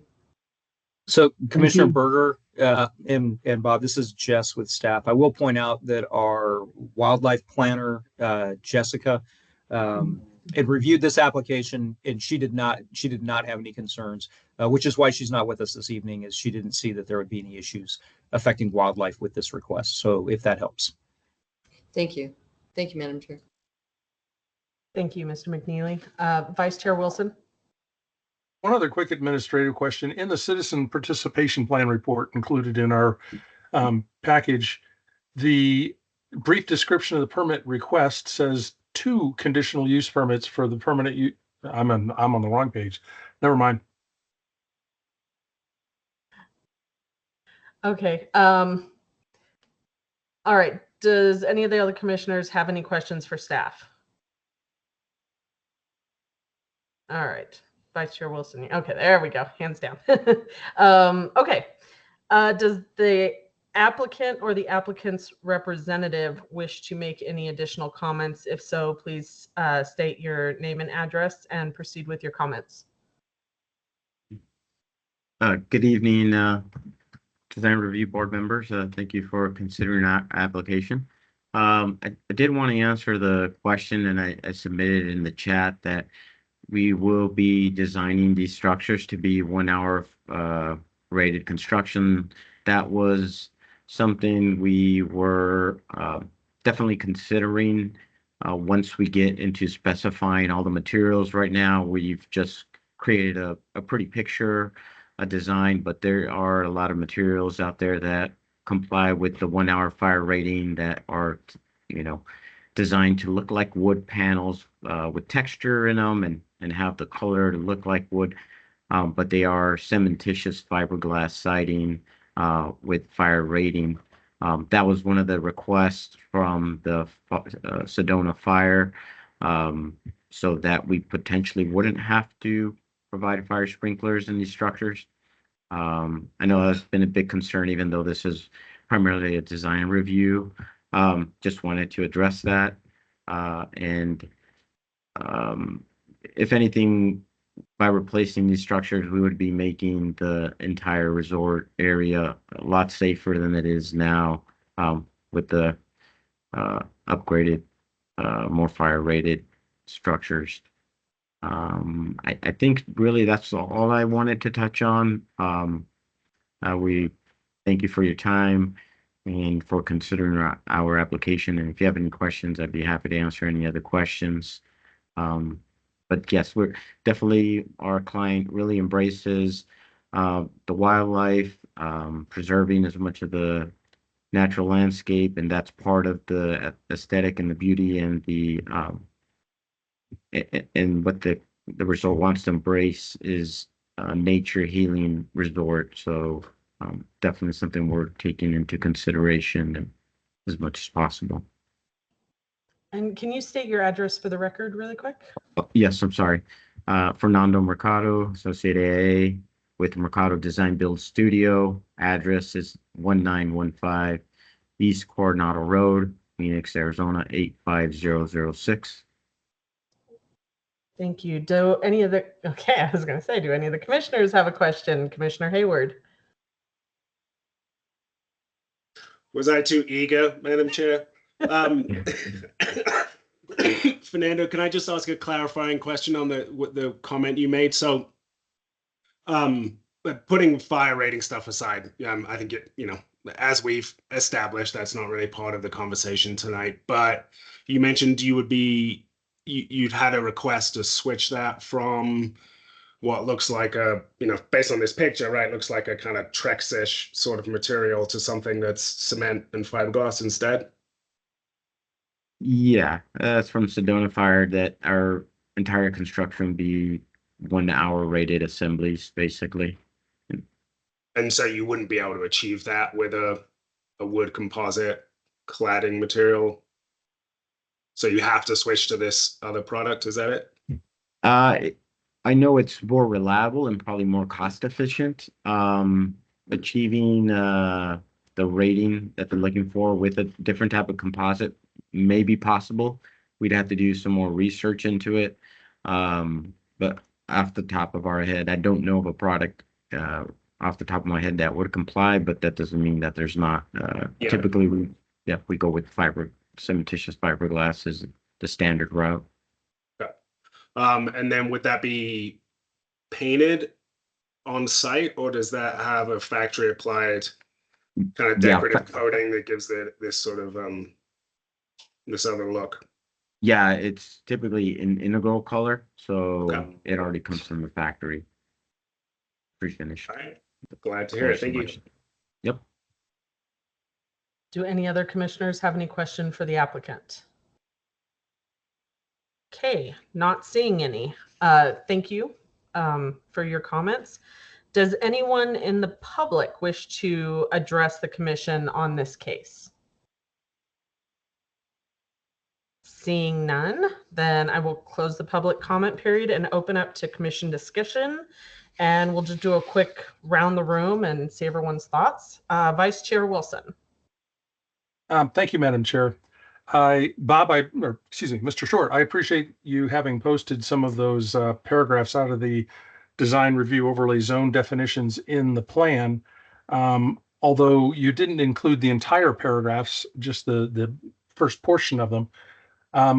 As I was reading through the proposal, this sounded really great. And Mr. Mercado, no offense, and I apologize for what I'm about to say, but when I saw the actual drawings, what I saw was what looked like a bunch of boxes on stilts.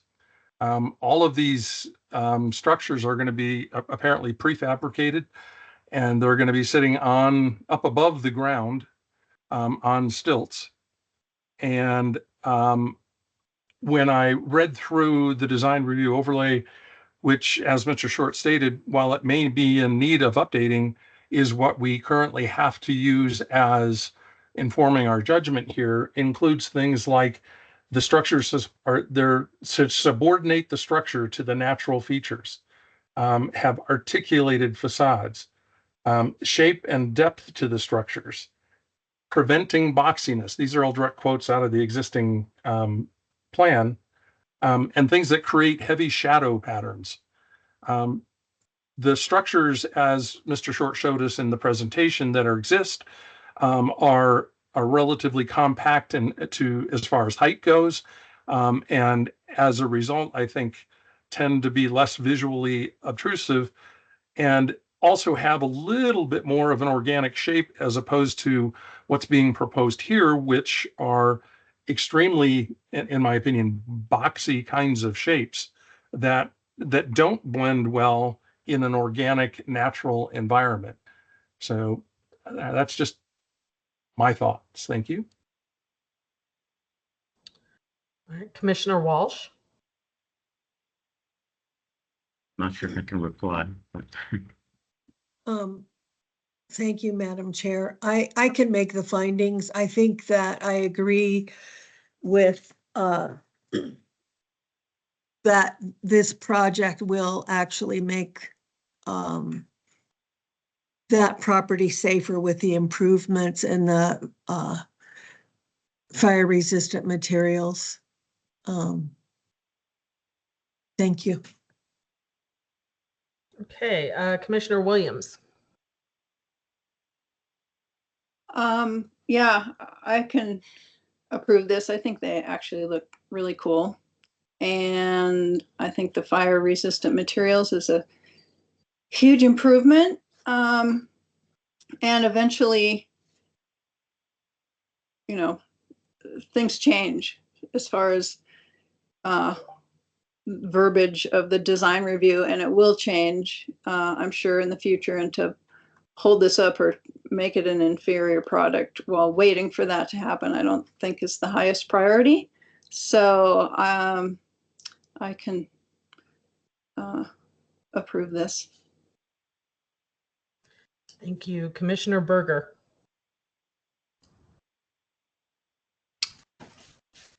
After looking at the proposed materials, I'm going to say that it's definitely an improvement. Fire-wise, I'm not crazy about the design, honestly, but in lieu of, and I believe it was just said that things do change, and it's not our job to hold up fire safety and, you know, improving somebody's property. So I'm just going to go ahead and say that I'm in improvement of this proposed development. Thank you. Commissioner Leslie. I tend to agree with what Commissioner Berger had just stated. Yeah, I think the fire safety is really a big thing for that area, and I think it's a good idea. And as presented in red, I would be in support of this as well. Thank you. Thank you. Commissioner Best? Thank you, Madam Chair. I did go down with Commissioner Ruggles and Mr. Short. We spent over an hour down there, and I think as Mr. Ruggles was intimating, it got real chatty. We talked about a lot of things outside the scope of the design. I was heartened by their commitment to making this sort of a nature preserve as much as possible and connecting people to nature as much as possible. The existing cabins have virtually no windows, which is crazy in Oak Creek Canyon. And these somewhat boxy looking structures have great windows and roof decks. So people are really going to be able to get out in nature. I think the biggest issue in my mind, biggest question mark, is outside the scope of this evening's decision, because depending on what the fire department requires, there may need to be some changes to the driveways, and that could impact some of the trees and bushes. And we talked about how best to mitigate that, even though it was outside the scope, really, technically, of this design review.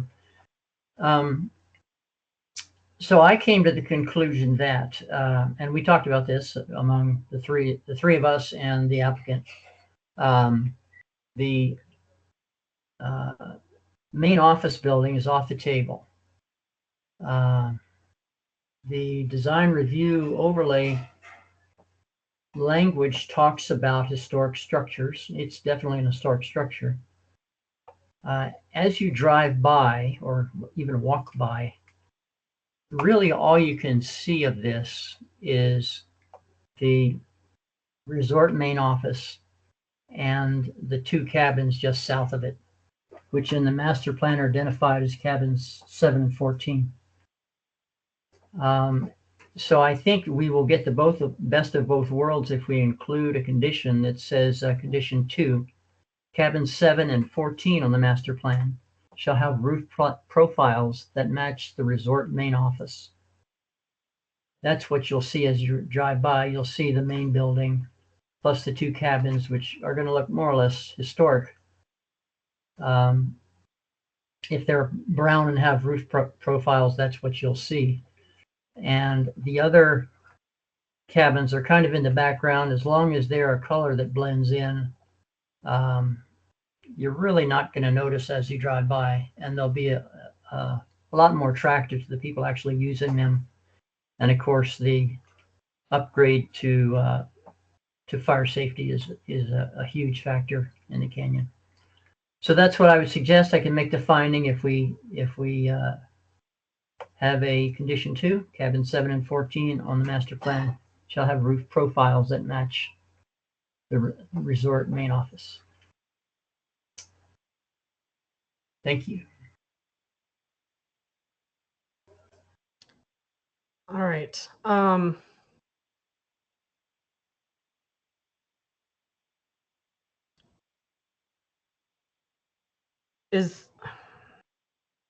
So that request, Commissioner Best, is actually a pretty big one for the applicant. So I feel like we need to have the rest of the commissioners weigh in on whether or not they want that included. And then also, I feel like we need to go back to the applicant. If all the commissioners do want this, then I feel like this needs to be brought up back to the applicant. So that said, let's go back around the room real quick, and then I'll give Commissioner Hayward his chance to speak as well. But I kind of want to address this quickly. So Vice Chair Wilson? I'd be in favor of that. Okay. Commissioner Walsh? Okay, what am I asking? You're asking, please clarify what I'm being asked. So, Commissioner Best is requesting that the two visible cabins match the roof line match the existing main store so that they appear similar when it comes time to do the replacement of these units. I could go either way. I could support it, or if it's a hardship on the project, I would not support it. I don't know how to answer that any other way. You answered that perfectly. Commissioner Williams? I am with Commissioner Walsh. I could approve it either way. I kind of feel like I'm not sure if changing the architectural style of something is a little out of our purview.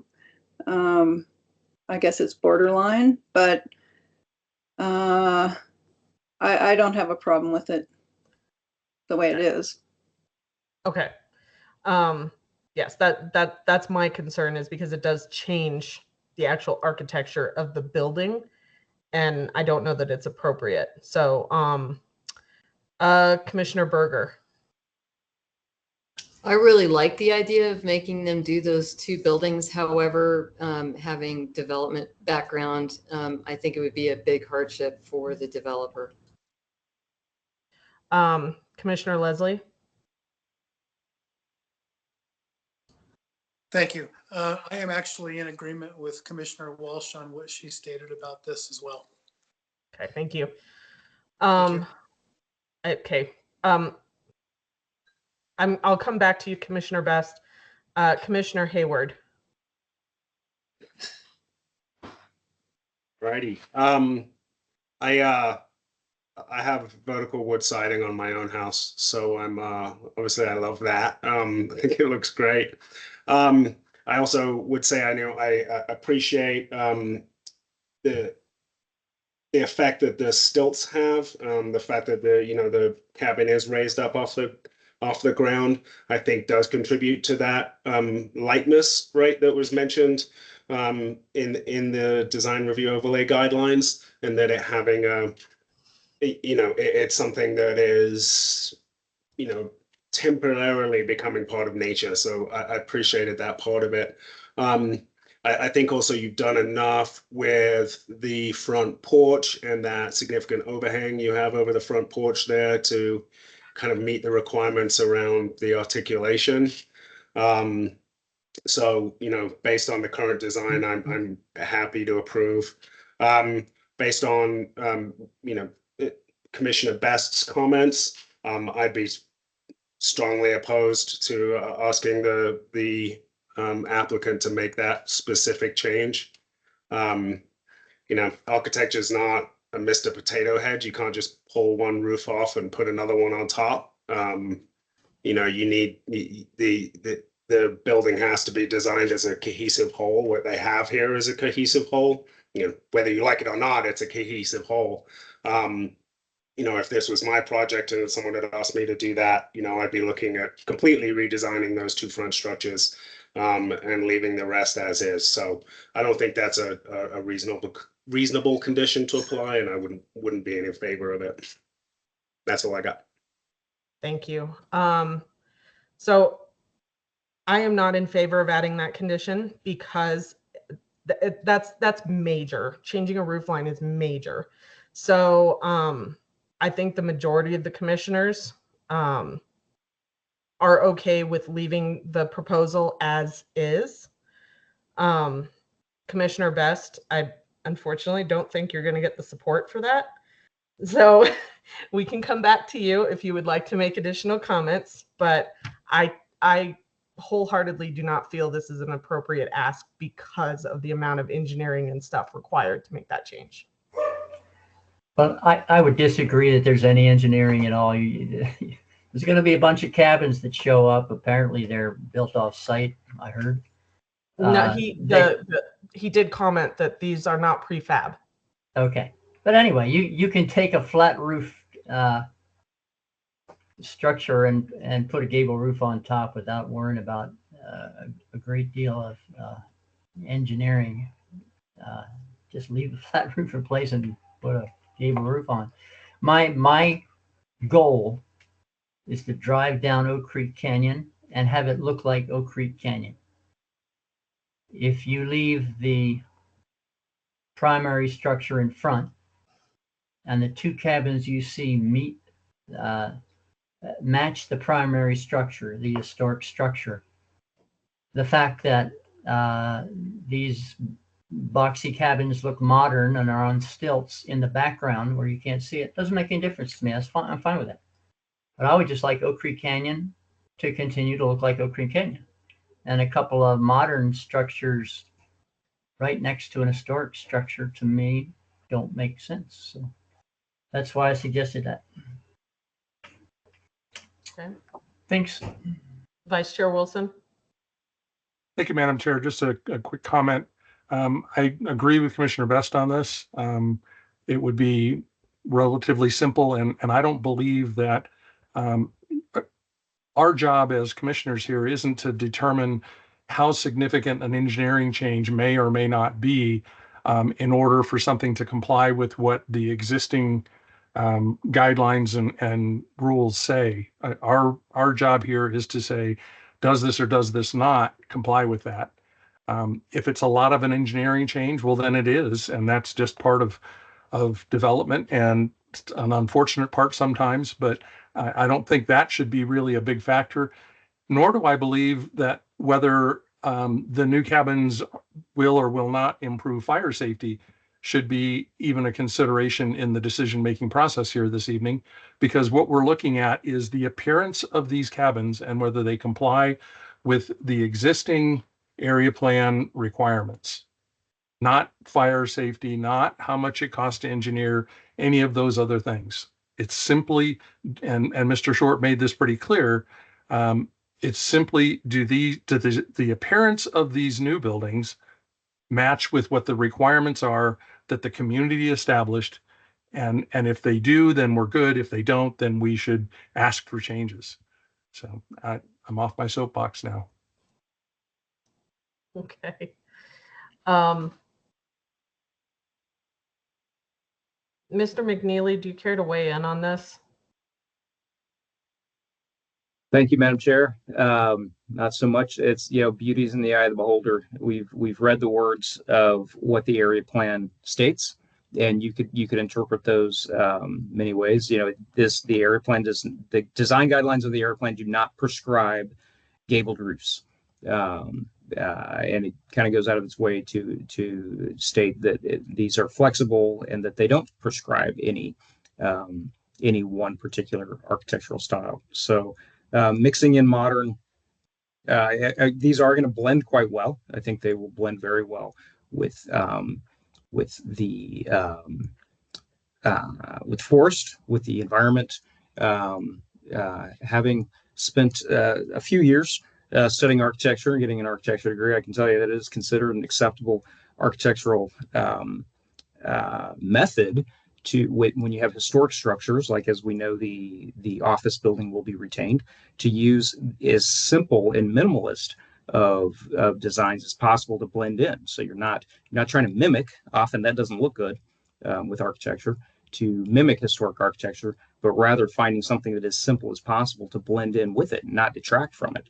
So that's kind of an acceptable architectural method used a lot in Europe, where they have lots of historic architecture as a technique, and it's discussed in many design textbooks. But again, all that design textbook stuff is just theory, and doesn't necessarily apply to you. Just letting you know, from my background, that's something that certainly could be considered.